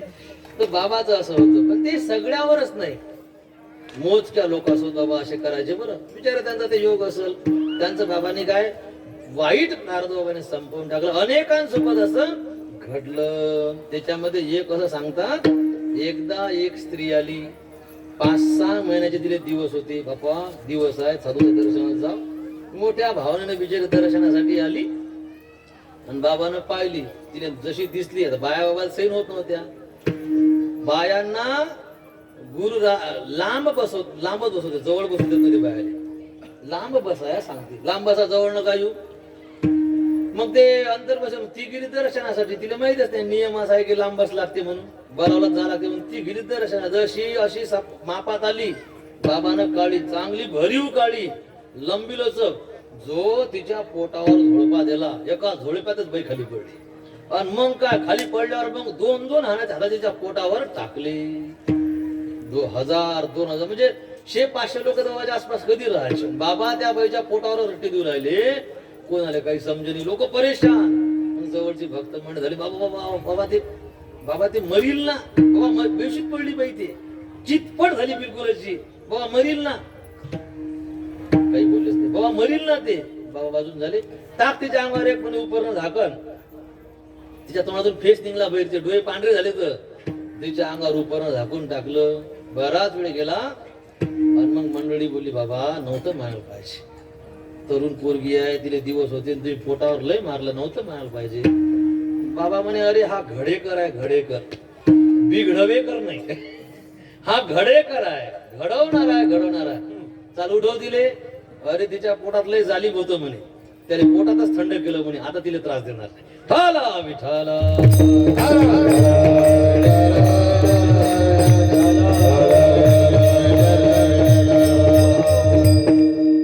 आणि बाबांचा एक स्वभाव असा होता, बाबांच्या भेटीसाठी जेव्हा मंडळी जायची तर शिदोरी घेऊन जायची. पैदलचा प्रवास, आळपिटी गाव, पुन्हा आपल्या एक मुक्काम पडील बुवा, तर मग स्वतःची शिदोरी आणि बाबाची वेगळी शिदोरी लोक घेऊन जायचे. भरपूर लोक, 500, 1000, 2000, कधी कधी 3-3 हजार लोक राहायचे तिथे. आणि मग बाबा एवढ्या गर्दीमधून एखाद्याला आवाज द्यायचे, अय भाऊ, आंड्रे भाऊ तुझी शिदोरी. आंड्रे शिदोरी आरतीमध्ये म्हणतात, येता जाता वाटेवर कोणी वाट सरू, दास मागुनी भाकर तुकडा, पोट तुंबडी भरू. धन्य धन्य ते भक्त झाले, दयावर तव ममता.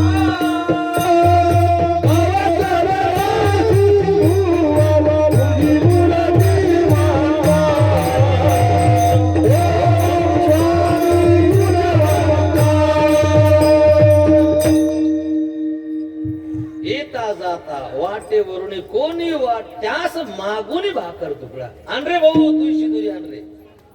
काही लोकांना वाटायचं, बाबा आमची भाकर का, नाही नाही नाही, कोणाचाही नंबर नसे, भाव असेल तर खाती. काही असायचे ना, जाय आणरे भाऊ ती शिदोरी.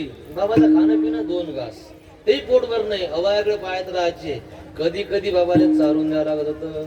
आणि कधी कधी बाबा काय करायचे, आपण 2 घास खाल्लेली शिदोरी कोणाला देऊन टाकायची. अनेकांचं बरं होऊन गेलं. कधी कधी त्याला नेऊन नाही, त्यालाच बोलायचं, इकडे रे, चल बस माझ्यासोबत, आणि माझ्यासोबत जेव. काय अधिकारी लोक असतील हो सोबत. बाबा तुमच्या सोबत जेवण आले का काय होते. कधी कधी बाबा 2 घास खाऊ घालायचे. काय भाग्यवान लोक असतील. आपण मेलो झंझटी करता करता, काय ते गुन्हा सपता, अरे हा योग नाही. धन्य धन्य ते भक्त झाले, जयावर तव ममता. आणि जबरदस्ती जमिनीवर मग भाकर खास म्हणून ही जबरदस्ती जमत नव्हती. मागितलं तर मग आता लय शुद्धऱ्या पळून राहायच्या. मग आता संघ मंडळी, भक्त मंडळी वाले काही तिथे मुक्कामी राहायचे. बाबा सांगायचे, तू तब्येत बरोबर नाही, राय 8 दिवस, राय महिनाभर, राय 4 महिने. मग आता हे सगळ्याचं कसं काय भागल, शिदुऱ्यात भागवायच्या. आता बाबा ही मोठी परीक्षा पाहायची, एकाला लागली भूक आणि बाबा काही शिदुरी दे नाही. आणि एक भक्त कल्ला करू लागला, एक बाई, बाबा मी शिदुरी आणली का, बाबा जेवून घ्या ना, बाबा शिदुरी आणली ना. एक बाजूने बसवला बाबा सांगणार, त्याच्या पोटात पडली आग पडली. ते म्हणे मी मरू लागलो, म्हणे काय म्हणत नाही. तिकडे कल्ला करू लागली बाबाला आवाजही जाय नाही, कल्ला करू लागली म्हणे. ती म्हणे बाबा काही खात, तो म्हणे बाबा काही खात नाही, आणि इकडे मीच खातो म्हणे. वळली त्या बाई शिदुरी सोडली आणि घास मोडला आणि तोंडालोक नेला. हो बाबा नारळ ढोकले, अय भाऊ खाऊ लागला खरी ठीक आहे, एक घास खंडीले पडल,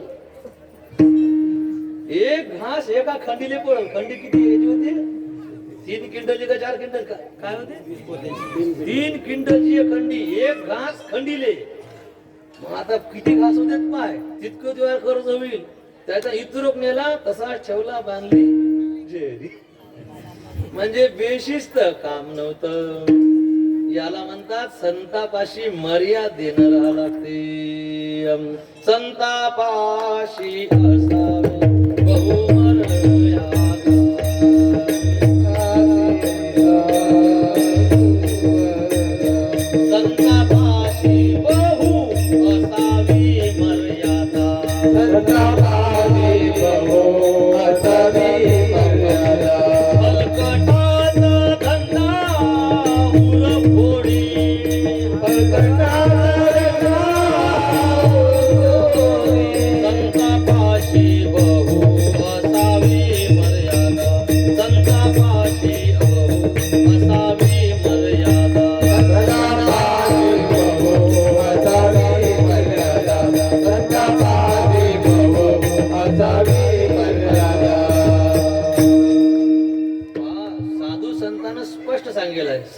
संत संगती न करावा वास. साधू सोबत राहू नये. नाही नाही नाही, साधू सोबत राहायचं असेल तर व्यवस्थित राहावं लागते. एखादे गुण दोष अंगाईत.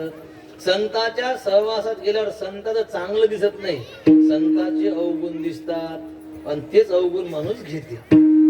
गोरख भाऊ आले इथे पहिल्याच वर्षी. गोरख भाऊ आता हे आले होते आपले आष्टागावचे, तुमच्या पाठीमागचे आष्टागावले हे आले होते ना. अजून आपल्या खेळचे ते पुढे बुवा. आता मी जाऊन बसलो झाडाखाली तिकडे, या सप्त्याच्या आवाजाले कटवून त्या कोपऱ्यात जाऊन बसलो. आता मी बसलो जंगलात जाऊन त्याला गुन्हावर अवतार आहे. एकांतात जाऊन बसलो, झाडाखाली जाऊन बसलो, झाड गुन्हावाचा अवतार आहे. कोण महाराज आहे? आले दोघं चौघं तिथे. मग तिथे आल्यावर मला म्हणे आता मला तर हाकलून द्या वाटे यायले. आता कसं हाकला, इतक्या लांब आले तिकडे. ते वनीकरण झाड लावले तिथे येऊन बसले. मग वाटलं आता सांगा गुन्हावाचं काही. आणि मग झाल्या गुन्हावाजी, बाबा असे बाबा तसे, बाबाचं हे बाबा हो बाबा सारखं जमते, बाबाची गोष्ट वेगळी. असे रंगले मी ऐकू राहिलो. होता मी हाकलून द्यायला पाहिजे, कानच कुठे काही भेटते. आणि याचे हात बित वर. तितक्यात गोरख भाऊ ना हात वर करता खेळातून पुढी गाडी बघायची अशी हळली. बाबा राजा चुना ते सांगता जवळ जमते बोलले. त्याने असे घोटणं सुरू केले असे. आणि मग त्याचे घोटणं झाले. मला चला उठा लवकर उठायचं पटकन, चला 1 मिनिट बसाच नाही. जायला समजेन मी गरम झालो होतो, गरम होतोच. जायला समजेन काय झालं तर उठले पण दोघं ती गोजन ते. मग आता यायला समजावतं घरी कोण हाकललं म्हणून. मी म्हटलं बाबाच्या कुठे समोर तंबाखू खाता म्हटलं. गोरख भाऊ म्हणे बाबानच खाणं शिकवला म्हणे. बाबानच खाणं शिकवलं. संत संगती न करावा वास, एखादे गुण दोष अंगायेत. म्हणून संतापाशी मर्यादेत जगावं लागते. संतापाशी बहु असावी मर्यादा. ते गवाळे असतील, ते दुर्लक्ष करणारे असतील, ते लक्ष जरी देत नसतील, त्यांना काही समजत तर संत कसे आहेत ते. पण नाही नाही नाही नाही, आपण मर्यादेमध्ये जगलं पाहिजे. गोपाल मनवरे नावाचा एक गृहस्थ 2च चावता तो बाबाजवळ राहासाठी आला. काही तिचा मुख कमी होता. एका भक्तानं 6 किलो पेढे आणले. किती किलो पेढे? 6 किलो पेढे आणले. आणि ते पेढे मग दिले याच्या पष्ट भक्तांना आणले. बाबा इथे वाटासाठी ना लोक आले, म्या ते आण माझं. ते 6 किलोचा पेढे ना ते घेतलं. ते त्यातल्यानं 2 किलो लपून ठेवला पेढा आणि 4 किलो वाटला. आता जुन्या काळात भाकर नाही भेटे का, पेढे भेटतील का? 2 किलो पेढा लपून ठेवला आणि 4 किलो वाटला. आणि 2 किलो त्यानं पोटी तरी नेऊन ठेवला चांगला झाडापिडाची पोटी असा. आणि मग काय जात जाय 2 पेढे खाऊन येत जाय. जायचं आणि 2 पेढे खाऊन यायचे. त्यानं 2 किलो पेढा पुरवला. बाबा 4-5 दिवस काय ते पुरवलं त्यानं. 2 किलो भाकरच काय नाही. बाबा म्हणे गोपाल घेणारे शिदरी नाही बाबा भरेल आहे. आता काय खाईल भाकर पेढ्यानं? त्याने पुरा पेढा बाबानं खाऊ दिला. बाबा म्हणे का बे, हा पेढा खाल्ला तो, तू काय समजत म्हणे? हा घळेकर ढोंगणातून पाहिलं म्हणजे त्या पेढा जो लागली संडास. अरे राम राम राम राम. 2 किलो पेढ्याच्या मोबदल्यात 8 दिवस नुसता हागतच राह. अरे काढला का नाही पेढा? संतापाशी बहु असावी मर्यादा. कठीण असते बरं साधू. आग आहे, आगीसन खेळायचं नाही. बाबा चांगला एकटेच राहायचे. 2-4 जण सोबत ठेवायचे. बाबा सांगायचे आज जा रे सगळे गावात जा रे, धर्मशाळेत जाऊन झोपा. काही जण 2-4 जण ठेवून घ्यायचे. रात्री मोठमोठे साप यायचे.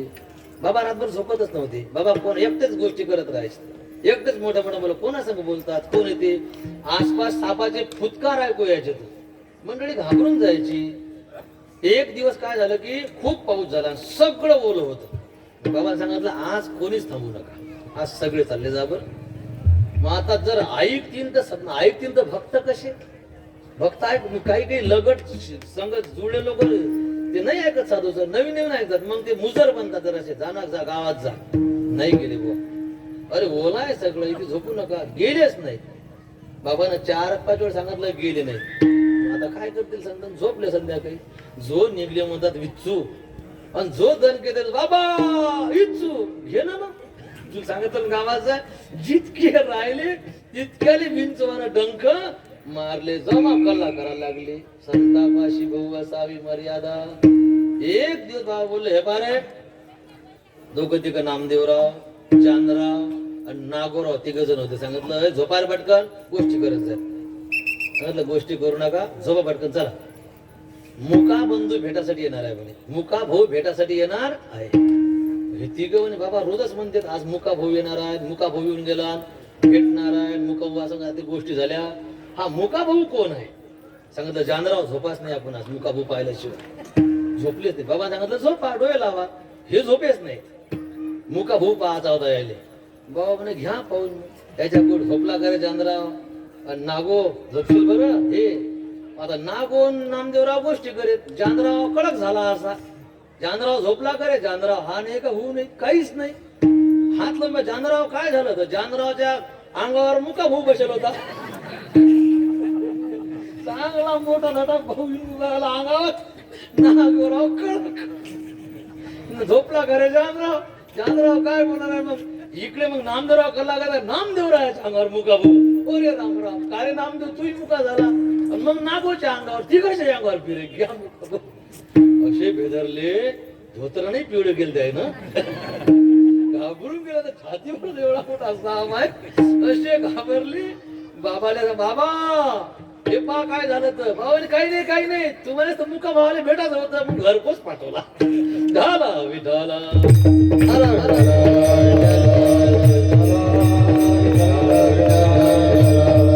संतापाशी बहु असावे मर्यादा. बोल संत सांगितलं ना.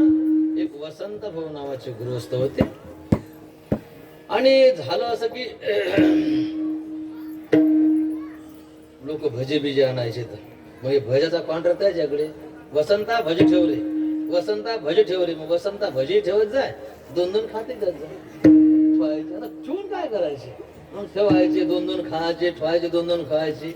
बरेच दिवस चाललं. आता साधू काही बोलत नसतात. ते टाइम आल्यावर मग सगळं काढतात. मग लागलं त्याचं पोट दुखाले. इतकंही पोट की अरे राम राम राम राम. आपण बाबा फिर असतील. तो कुठे मागे फिरणार आहे पोट घेऊन आता. मग त्याला झोपली देईल त्याला टाकून. भक्त मंडळी आली. बाबा वसंता भाऊचं लयच पोट दुखू लागलं. त्याला बरं कर ना बाबा, काही लक्षच दे नाही. बरेच वेळ झाला. मग बाबा म्हणे अरे त्याचं चोरून खाणं निघलं रे म्हणे. भजे चोरून खात जाय म्हणून त्याचं पोट दुखू. म्हणून सावधान. साधूचं खात असताना जरा विचार करा. संतापाशी बहु असावी मर्यादा. विठाला विठाला.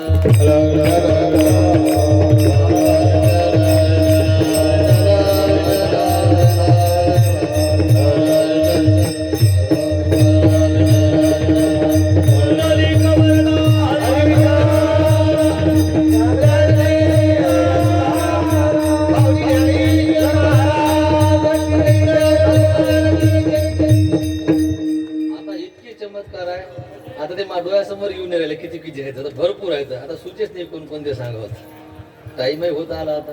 बस झालं इतक्यातच तुम्ही खुश दिसू राहिले. लांब होणं काही बरोबर. तर बाबाचं जे जीवन होतं ना एकदम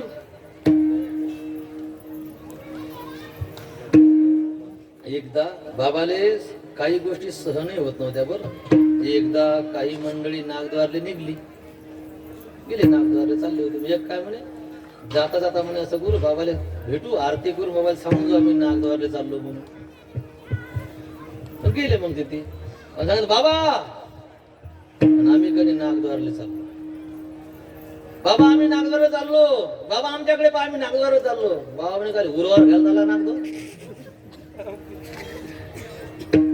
मनात जर भाव नसेल, प्रेम नसेल तर तेच कंडिशन आहे का नाही. हो मनी नाही भाव किंवा भाव नाही, प्रेम नाही. हा सगळं काय देवधर्म हा सगळं दाखवासाठी झाला.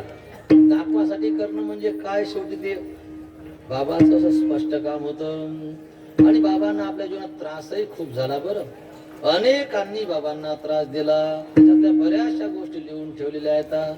म्हणून असं सांगितलेलं आहे की संतांना आपल्याकडून संतांची सेवा जरी झाली नाही तरी चालते, पण आपल्यापासून संतांना कोणताच त्रास होऊ नये.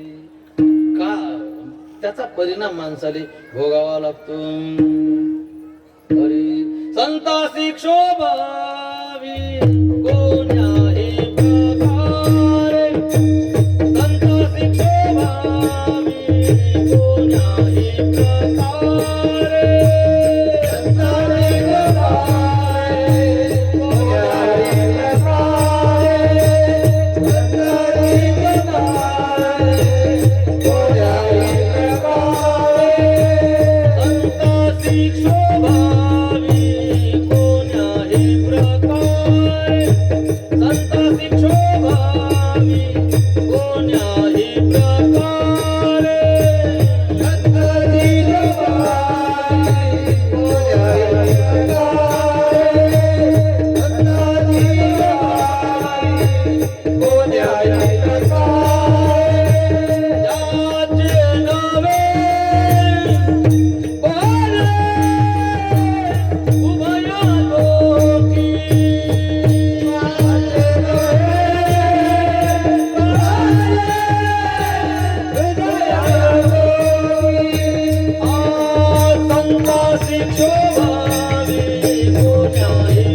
उभवी कोण्याही प्रकारे त्याचे नवे बरे उभय लोकी. तुकोबाराय सांगतात उदकी कालवी शेण मलमूत्र तो होय पवित्र कासयाने. पाणी माणसाला पवित्र बनवते. आंघोळ केली की माणूस शुद्ध होऊन जाते पाण्यानं, स्वच्छ होऊन जातो मनुष्य. आणि मग त्या ज्या पाण्यामुळे आपण शुद्ध होतो, पवित्र होतो, स्वच्छ होतो, त्या पाण्यात जर शेण कालवलं, मूत्र कालवलं, विष्ठा कालवली, उदकी कालवी शेण मलमूत्र, जरी ते पाणी आपल्याला शुद्ध करणार असेल पण त्याच्यात हे कालवलं ना तर ते पाणी माणसाला एक पवित्र शुद्ध स्वच्छ करत नाही. संत जरी आपल्या कल्याणासाठी आले असतील, आपल्या हिताची इच्छा करत असतील, पण आपण जर त्यांना छळलं ना तर मग कल्याण नाही होत, ते काहीतरी दुसरंच होऊन जाते. त्याचे नवे बरे उभय लोकी. पार्टी करण्यासाठी काही मंडळी आली, एका शेतात आली. त्या शेताच्या बाजूनच बाबा बसलेले होते. गावाच्या बाजूचा परिसर असेल आणि झालं असं मग त्या दारू पिली. अर्ध्या वयची माणसं दारू पिली, चला इथे महाराजाला भेटून येऊ. गुन्हा बाबाजवळ गेले आणि बाबाले काही बोलू लागले, अय महाराज, अय महाराज. काही जग ते नशेतनी काय शुद्धीवर असतात का, दारू पिणारा का शुद्धीवर असते का. मग अद्वादा बोलू लागले. मंडळी जमा झाली होती. आता हे होते पाटील लोक, साधारण लोक होते. त्याच्यामुळे मग मोठ्या माणसाला कोण बोलणार आहे. गरीब लोक तुम्ही काही इथे बसू नका, बाबाला त्रास देऊ नका, तुम्ही तुमची पार्टी करा तिकडे. बघा बस रे कोण फोडील. महादेवराव धाकळे आहेत ना, त्यानं जरा जास्ती लगट केली की बाबाला त्रास देऊ नका. एका बुक्की दातच पाडला त्याचा महादेवराव धाकळेचा. बाबा जोड केली. मग बाबा म्हणे, हे पा गळे हो यायले मापासून बाजून करा बरं. मी एखादं डोकं फुईल म्हणे, आता माझा दिमाग खराब झाला. इतकं सांगितल्यावरही मग आता ते जायला तयार नाहीत. पण चिडवत आलं तर बाबाले जो रागाला जबा उठले. बाबानं 5-25 काळ्या टाकल्या त्याला, दबा तब बदा बट टाकला. आता पैशावाले गबर माणसं त्यात मग जात आली पाठी आणि मग काय त्याच्या अंगात झाली आग. पण मग ते धावले बाबाच्या अंगावर. बाबाले मारायला लागले, बाबाले आरू टोचायला लागले. आमच्याकडे आरू इतकाच असते, फक्त पुढचं तोंड इतकंच आहे आपल्याकडे. इकडे इतकं आहे, आपल्याकडे बारीक आहे. इकडे ठोकर आहे, चांगला ठोकर खिया, बरोबर आहे ना. इकडलं कोण आहे, इतकं चांगलं मला ठोकर. आणि तशा आरून बाबाचं अंग सारं छिद्र छिद्र करून टाकलं. होऊन जाईल त्या मंडळीच्या आडवं हो. जो जाईल त्याला झोडपे देऊ लागले तर, शिव्या देऊ लागले तर. म्हणून मग बाबाच्या सगळ्या अंगातून रक्त व्हायला लागलं. करणारे कोण होते त्याच्यामध्ये? चंद्रशेखर सोनार, लोखंडे आणि निमकर, हे करज गावीचे धुरंधर. धुरंधर शब्द वापरला. हे सगळे होते. त्याच्या ते काय त्याची हौस पिटली, त्याचा राग शांत झाला. आरू मारता मारता मग सगळे निघून गेले.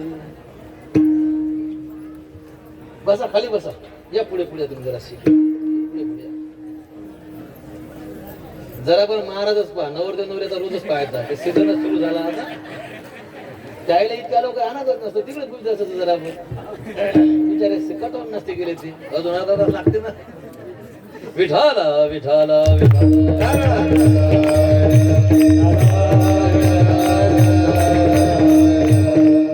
भाविकांचे अंतःकरण फार दुखायला. बाबा हे काय झालं, आपण रिपोर्ट देऊ. बाबा म्हणतात काही गरज नाही रिपोर्ट द्यायची. रिपोर्ट द्यायला ते जिवंत तर राहिले पाहिजे, शिल्लक तर राहिले पाहिजे. काही दिवस गेले, त्यांची अधोगती मिळेल. सगळेजण त्यांच्या प्रॉपर्ट्या खतम होऊन गेल्या. हे आहे संतासी क्षोभवी. त्याचा परिणाम हा आहे. धवकल शेठ नावाचा एक बेपारी माणूस, एक परतवाड्याचा. बाबा रस्त्यावर बसले, बाबाला दिली धडक, बाबाच्या अंगावरूनच गाडी नेली. विचारत नाही, थांबलाही नाही, सारच चांबळ दिलं. बाबा रक्त भंबाळ झाले तर. आणि मग सगळी मंडळी धावली. बाबा हे कोण केलं? धवकल शेठनं केलं म्हणे. मग भरपाई मागू दवाखान्यात जाण्यासाठी. बाबा दवाखान्यात जायची गरज नाही, त्याला काही म्हणू नका, एका महिन्याचा सोबती आहे. बस 32व्या दिवशी मरून गेला होता. तर शिल्लक संतासी क्षोभवी कोण्याही प्रकारे. तर हे संताचं जीवन आहे. बाबाचं एक अलौकिक जीवन होतं. तर पुष्कळ त्या गोष्टी आता 1-1.25 तासामध्ये किती किती सांगितल्या जाणार आहेत. त्या अनेकावर कृपा केली बरं. त्या कसं अनेकांना, सगळ्यांच्या, कोणाला मुलं दिले, कोणाला पैसा दिला, कोणाच्या बिमाऱ्या बसवल्या, कोणाच्या संसारी इच्छा पूर्ण केल्या, काहींना जाऊन दर्शन दिलं, काहींना भेटी दिल्या, काहींना भगवत दर्शन करवून दिलं. मारुतराव देशमुख नावाचे एक वृद्ध गृहस्थ लाखनवाडी मधले फिरत फिरत बाबा त्यांच्या घरी गेले. भाविक माणूस, सगळं जीवन पवित्र म्हणजे प्रामाणिकपणात गेलेलं जीवन होतं. आणि बाबा घरी उतरले, वयस्कर होते, बाबाला त्यांनी लहानपणी पाहिलं होतं. पण आता बाबा साधू झाल्यामुळे काय साष्टांग दंडवत घातला. बाबा तुमचं दर्शन झालं, या तुम्ही माझी इच्छा आहे घरात या. जीवन अधिकार असल्यामुळे घरात आले. तुम्ही जेव्हा माझी इच्छा आहे. बाबा भरपेट जेवले आणि मग म्हणतात अजून एक माझी इच्छा आहे. काय सांगितलं की मुखात देवाचं नाव असताना मला जीव जा. काय इच्छा आहे? ही इच्छा संतापासून केली पाहिजे. सांगितलं की काही शिल्लक राहिलं नाही, मुखात नाम असावं देवाचं, अशा अवस्थेत माझं शरीर पडाव. गुणवन राहिले आशीर्वाद दिला की ठीक आहे तुमची इच्छा पूर्ण होऊन जाईल. पोथी वाचता वाचता शरीर सुटलं. पोथी वाचता प्राण गेली. अशी ही कृपा बाबांनी अनेकावर केली. आता हे पुष्कळ आहे, पण वेळ आपल्या जवळ नसल्यामुळे आपण या ठिकाणी थांबू. आणि मग आता हा प्रवास पुढे असं झालं की 93 साल उजाडलं. आणि मग 4-5 दिवस अगोदरपासून बाबाची तब्येत खराब होती. पावसाचं वातावरण होतं. तब्येत जमत नाही म्हणून मंडळी दवाखान्यात घेऊन गेली. साऱ्या करंजगावला जमलं नाही म्हणून अमरावतीला इरविन मध्ये घेऊन गेली. अफाट भक्त समुदाय जे आहेत बाबांना भेटण्यासाठी आला. आणि त्या इरविन दवाखान्यातच जे आहे 2 ऑक्टोबरला सकाळी बाबांचं शरीर सुटलं. विश्वप्रभू गुणवंत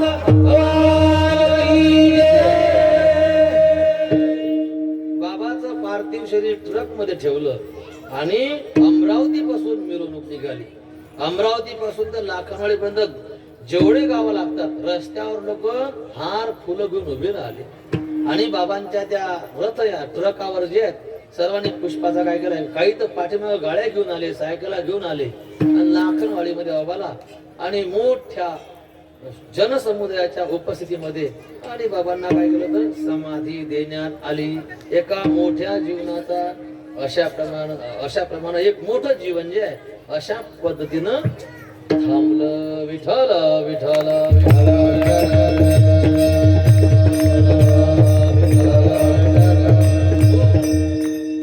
साधू संत शरीरानं जरी गेले तरी आजही ते आपल्यावर कृपा करण्यासाठी तयार आहेत. फक्त कृपा जी आहे ना आपली वृत्ती झाली पाहिजे की माझ्यावर कृपा व्हावी. साधू संत सांभाळतात आपल्याला, पण त्याने सांभाळावं असं प्रसिद्ध मी देव संत आहे, मी देव संत आहे. ठीक आहे. सर्व मंडळींना आशीर्वाद. जगातले सगळे लोक सगळे जीव सुखी राहा. जगातले सर्व लोक सर्व जीव सुखी राहा. मी देव संत आहे, मी देव संत आहे, मी देव संत आहे. अजून द्या, अजून घ्या थोडासा. महाप्रसाद द्या आणि हे द्या. ठीक आहे. महाप्रसाद आणून द्या धुळ्यात. मी देव संत आहे, मी देव संत आहे. सर्व मंडळींना आशीर्वाद. जगातले सगळे लोक सगळे जीव सुखी राहा. जगातले सर्व लोक सर्व जीव सुखी राहा. महाप्रसाद आणून द्या. ओम नमः शिवाय, ओम नमः शिवाय. हरे विठ्ठला विठ्ठला.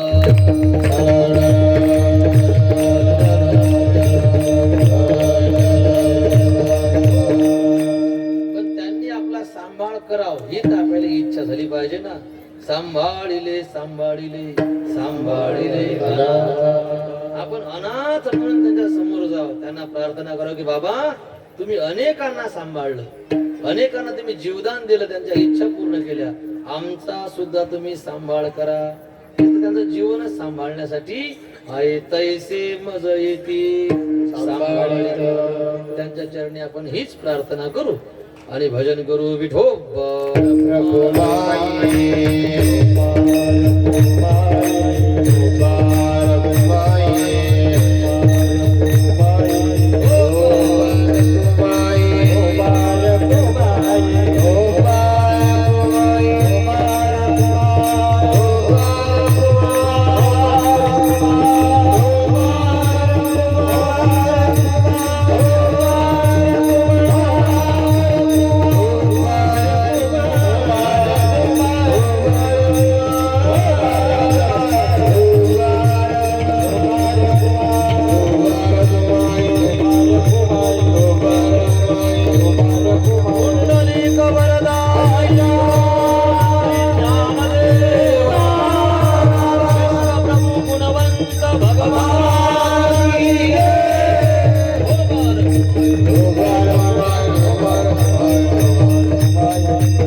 अवतार आहेत पैकी भगवंताचा 8वा अवतार म्हणजे कृष्ण अवतार.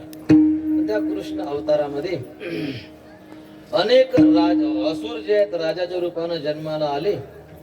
असुरच असल्यामुळे त्यांच्या वर्तणुकीनं पृथ्वीला त्रास व्हायला लागला. त्याचं पृथ्वीला ओझ झालं आणि मग ती दुःखी झाली पृथ्वी. ब्रह्मदेवाला विनंती केली. सगळ्या देवता मिळून क्षीरसागरात शयन करणाऱ्या भगवंताला प्रार्थना करतात. श्री अनंत मधुसूदना पद्मनाभा नारायण देवा भवबंधनी सोडवावी. भगवंत बोलले काळजी करू नका. देवकीच्या गर्भा येईल भगवान. मथुरेमध्ये वसुदेव देवकीच्या पोटी आणि 8व्या मुलाच्या रूपानं जे आहे भगवान कृष्णाचा जन्म आहे. भगवत इच्छेनं नंदबाबा आपल्या नंदबाबाच्या घरी गोकुळात नेऊन घातलं. इकडे भगवान परमात्म्यानं अनेकांचं कर्ज फेडण्यासाठी त्या गोकुळामध्ये अनेक लीला केल्या. नंद यशोदेचं कर्ज त्यांचे मूल होऊन गेले. गोपिकांचं कर्ज त्यांच्या घरी चोऱ्या केल्या, त्यांना त्यांच्या खोड्या केल्या, त्यांना लीला दाखवल्या.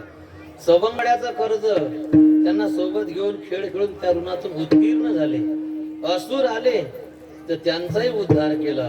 गायी, वासर, वनस्पती, यमुना सगळ्याच्या ऋणातून काय भगवान परमात्मा उत्तीर्ण झाली. आणि सगळेला अशाच पद्धतीने कोणाच्या ऋणातून कसे उत्तीर्ण झाले. ऋण फेडावया. मावशे उठून जायचं तुम्हाला. महाराज लय शांत आहे बरं या वर्षी. आवाज नाही अजिबात. नाही तर 10 मिनिटं चुपचाप बसायचं. विठाला विठाला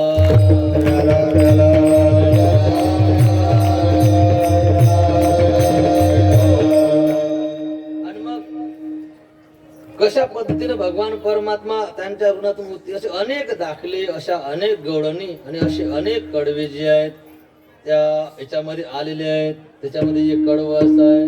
तळवे तळ हात टेकीत डाव्या गुडघ्याने रांगत रंगणी रंगनाथ कोणाचे किलास रंगणी रंगनाथ कोणाचे किलास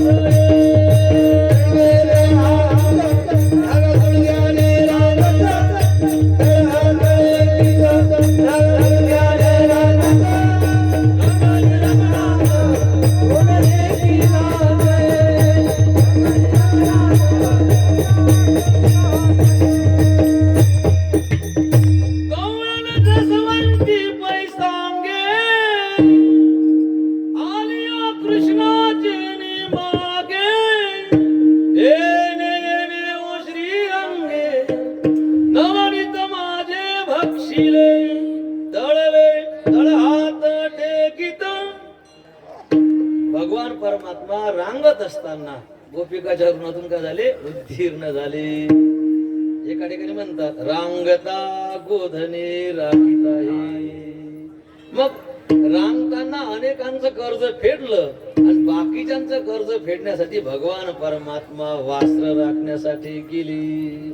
उद्या जाईन मी राणा सवे घेऊन मोदना. किती वत्सासूर बकासूर मारला, अगासूर मारला. त्याचा आवाज ब्रह्मदेवाला गेला. कोणी मारला अगासुराला? ब्रह्मदेव पाहण्यासाठी आला तर खाली भगवान कृष्ण दिसले. विश्वासच बसला नाही. अग म्हणजे पाप, त्याले मरण नाही. मारलं कसं काय? त्यांच्यामध्ये ब्रह्मदेव मिक्स झाले गोपाळामध्ये. त्या तेवढ्यात सगळे गोपाळ थकले होते आणि बोलले देवा खांदी भार पोटी भूक काय खेळायचे सुख. म्हणून तुका म्हणे आता खेळ मोडावा परता. मग सगळे जण जे आहेत खेळ मोडून जेवणासाठी बसले. खडकी सोडी येल्या मोठा. पोटेच आहेत ते का रांगा धरतील ते. कोणी गोट्यावर घंट्यावर बसणं शिकले पोरं. गोट्यावर बस, कोणी झाडावर बस, कोणी कुठी बस. अशी आपल्या हजारो गोपाळ देत. खडकी सोडी येल्या मोठा.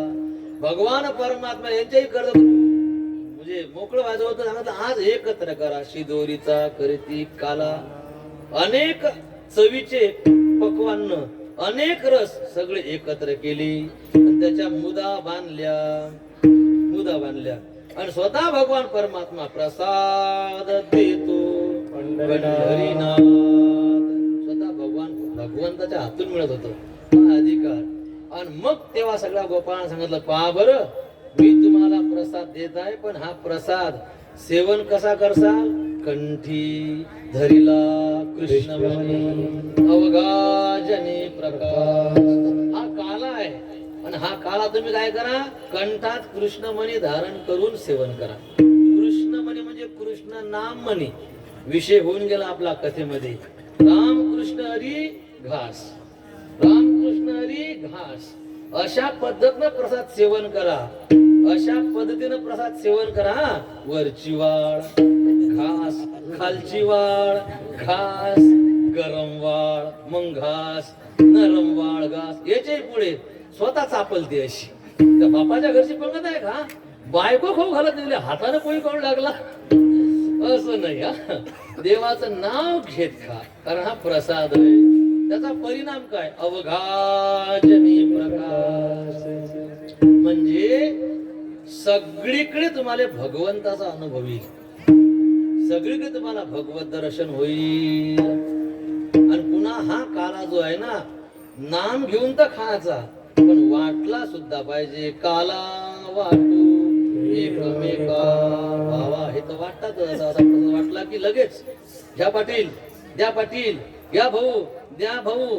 हे असं वाटतात ना सगळं. हे याची लय मोठी मजा असते. आता हे कोळलाय, आता जरा पण ओला होऊन जाईल, मग घ्या पाटील असा कोब आहे. टाळ वाजत आवाज होता, भाऊन नाकात बुड घातलं होतं, भाऊला इथे खाजवलं होतं. आणि त्या भाऊच्या हातानं बरं झालं काय केलं, तोंडात टाकून देतात. कर बाबा बघा, मेकडा खाऊ घालतो. 2 तासात हात कुठून हात फिरून आला असेल. तर काला वाटू लिमिट मध्येच ठेवा. इतकं काही वाटाचा हट्टहास करू नका. याचा एक अर्थ असा होते की नुसत्या पंक्ती जोडू नका, लोकांकडून आपल्या पंक्ती जोडून घ्या. काला वाटू एकमेका. लोकांचं कुठलं खाता? आपल्याही पण कधी लोकांना जीव घाला. आपल्या जवळ जे आपल्याला देवानं दिलं ना ते वाटणं शिका. देवानं काय दिलं? धन दिलं, देवानं शरीर दिलं, देवानं बुद्धी दिली. वाटा परमार्थात वाटा आहे. देवानं कला दिली, वाजवणं, गाणं, बोलणं. शि परमार्थात वाटा. हे वाटा सगळ्यांना. काला वाटू एकमेका. काय होईल वाटल्यानं? मग वैष्णवनिका संभ्रम. वाटल्याच्या नंतर तो वैष्णव ठरल, नाही तो अक्कलकोटी आहे. वाटल्यानंतर तो निका वैष्णव ठरल. बुक्का आहे, टिक्का आहे, माळ आहे, वैष्णव आहे. निका नाही, निरसा नाही. जेव्हा त्याची वाटाची वृत्ती होईल, वाटण्यात अपेक्षा नाही आहे, मोबदल्याची भावना नाही आहे, वाटेल तो. आपल्या जवळ जे देवानं दिलं ते निस्वार्थपणानं सगळ्याला वाटून देईल. मुक्त असते वाटप करील, मग तो निका वैष्णव होऊन जाईल. आणि आनंदही जो आहे ना या सप्ताहाचा निक्या वैष्णव आहे. संभ्रम म्हणजे हा जो समारंभ आहे, या समारंभाचा आनंद अशा माणसाला वाटणार आहे. जमा करणाराले आनंद. आमच्यासारखे महाराज जमा करत चालले, तोंडावरच्या वया अजून कमी झाल्या नाही. सप्ताह करणारे नुसते जमा करत निघले. धनर्भू वर्गणी, धनर्भू वर्गणी. तुझ्या घरची गुटी आहे म्हणजे मी नाही कधी ती वाटल्याशिवाय याचा आनंद नाही. उचलून नेणाऱ्याला काही भेटत नाही. आपण आलं पंगत बसलाय, दन दन आणलं, कन कन झोराई भरून दे, पिशवी भरून दे. बायको घरी आहे म्हणतात, तिने घेऊन जा. अशाला याचा कार्यक्रमाचा आनंद अक्कलकोट्या माणसाला वाटणार आले आहे. निका पण ते मनुष्य म्हणून सप्ते होऊ राहिले, पण त्याच्यापासून आनंद नाही. अरे हा जो काल आहे, भाग्यवान आपण. हे आपल्या नशिबात आहे. ब्रह्मादिकांना दुर्लभ आहे वाकुलिया. ब्रह्मादिका उत्तम लोका दाखव. वाटता वाटता भगवान परमात्मा समोर एक गोपाळ आला, त्याची मान खाली होती. ब्रह्मदेव गोपाळून बसला होता. देवान दिलं नाही. देताना का रे याची मान खाली आहे. लाजी खाली आहे म्हणजे लाजू लागला. लाजे त्यासी वाटा नाही. आणि पुन्हा आपल्यातला दिसत नाही. रोजचे माणसं उगतात ना, हे जरासं मच्छर बाहेरच दिसते, हे कीटाणू जरासं नवीन दिसते याच्यात, हे आपल्यातलं नाहीये.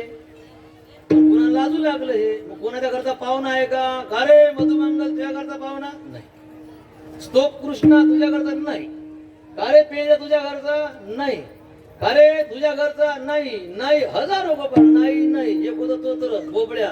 बोबड्या तुझ्या घरचा ते म्हणे आपल्या घरी पाहुणे येत नसतात काहून आमची थाची सोय नाही पाहुण्याला पाहिजे पाहून जर आमची सोय नाही मग कोणाचा पाहुणा नाही लाजते लाजे त्यासी वाटा नाही वाकुलिया ब्रह्मादिका इतक्यावर थांब दिलं नाही पुढे असं घडलं की भगवंतान टाळलं झाले पुढे निघून गेले पण गोपाळ मोठे चाकट सांगत जाऊ दे कृष्णान नाही दिलं आम्ही दिलं चालते का ब्रह्माला कोणीही प्रसाद देऊ प्रसाद असते ठीक आहे द्या ते म्हणे आम्ही हातावर टेकवणारे नाही आम्ही चारून देणारे आहो मग हा कर मग काय असे गोपाळ घास करायचं हा कर ब्रह्मदेवानं आ करा तोंडापर्यंत घास न्यायची पण तोंड उघडलं की डोळे बंद होता सध्या कोणी तोंड उघडून पाहू नये जेवताना पाहिजे तोंड उघडलं की डोळे बंद होतात पण त्याचे डोळे बंद झाले की पटकन तो गदा प्रथम टाकायची आणि गदा गोपाळ असायचे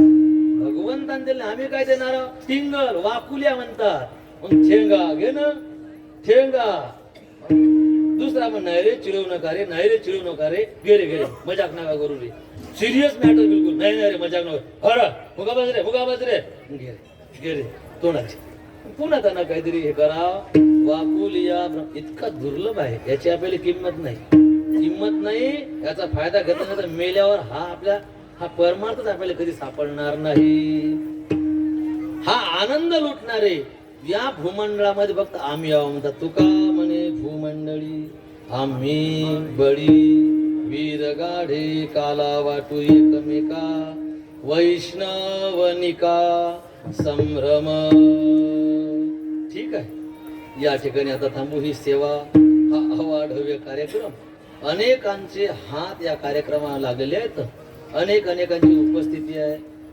अनेक महात्मे आपल्या कार्यक्रमात साधूचे पण पाय लागले बरं पहिल्या दुसऱ्या दिवशी 2-4 साधू आले काल एक संत पूजेले साधू आले आजही माझ्या परिचयाचे साधू इथे बसले आहेत की ज्यांना ओपन करणं त्यांना न आवडणारी गोष्ट आहे आणि काही मला माहीतही नाही तेही साधू या मंडपात बसलेले असतील या सर्वांच्या साक्षीनं आणि हा कार्यक्रम पूर्णत्वापर्यंत आला या साधू संतांची अशीच आपल्यावर कृपा होत राहो तुम्ही सुद्धा सज्जन मंडळी असेच कार्यक्रमासाठी उपस्थित राहो अनेकांचा हातभार आहे त्यांनी असाच हातभार लावो तो हातभार वाढता असो करणारी जी मंडळी आहे यांनी मोठ्या उत्साहानं उल्हासानं हे करत राहो आणि सगळी भजनी मंडळ जी आहेत परमार्थ तर काही गाणाऱ्या वाजवणाऱ्याशिवाय होत नसते ना महाराज मंडळी आहे ती सगळी या सर्वांच्या आधाराने यांचंही नेहमी येणं जाणं राहो आणि हे अखंड कार्य टिकाव अजून उल्हासानं व्हाव अशी आपण गुणाबाबांच्या चरणी प्रार्थना करू आणि आपल्या वाणीला या ठिकाणी विराम देऊ चला शिकबिक फोडायचं आहे कोण फोडणार आहे ते या कोणी माणूस ठरवायचा कोणाकडून फोडून घ्यायचं ते पहिले म्हणजे मग गडबड व्हायचं काम नाही टोपलं गिपलं शेला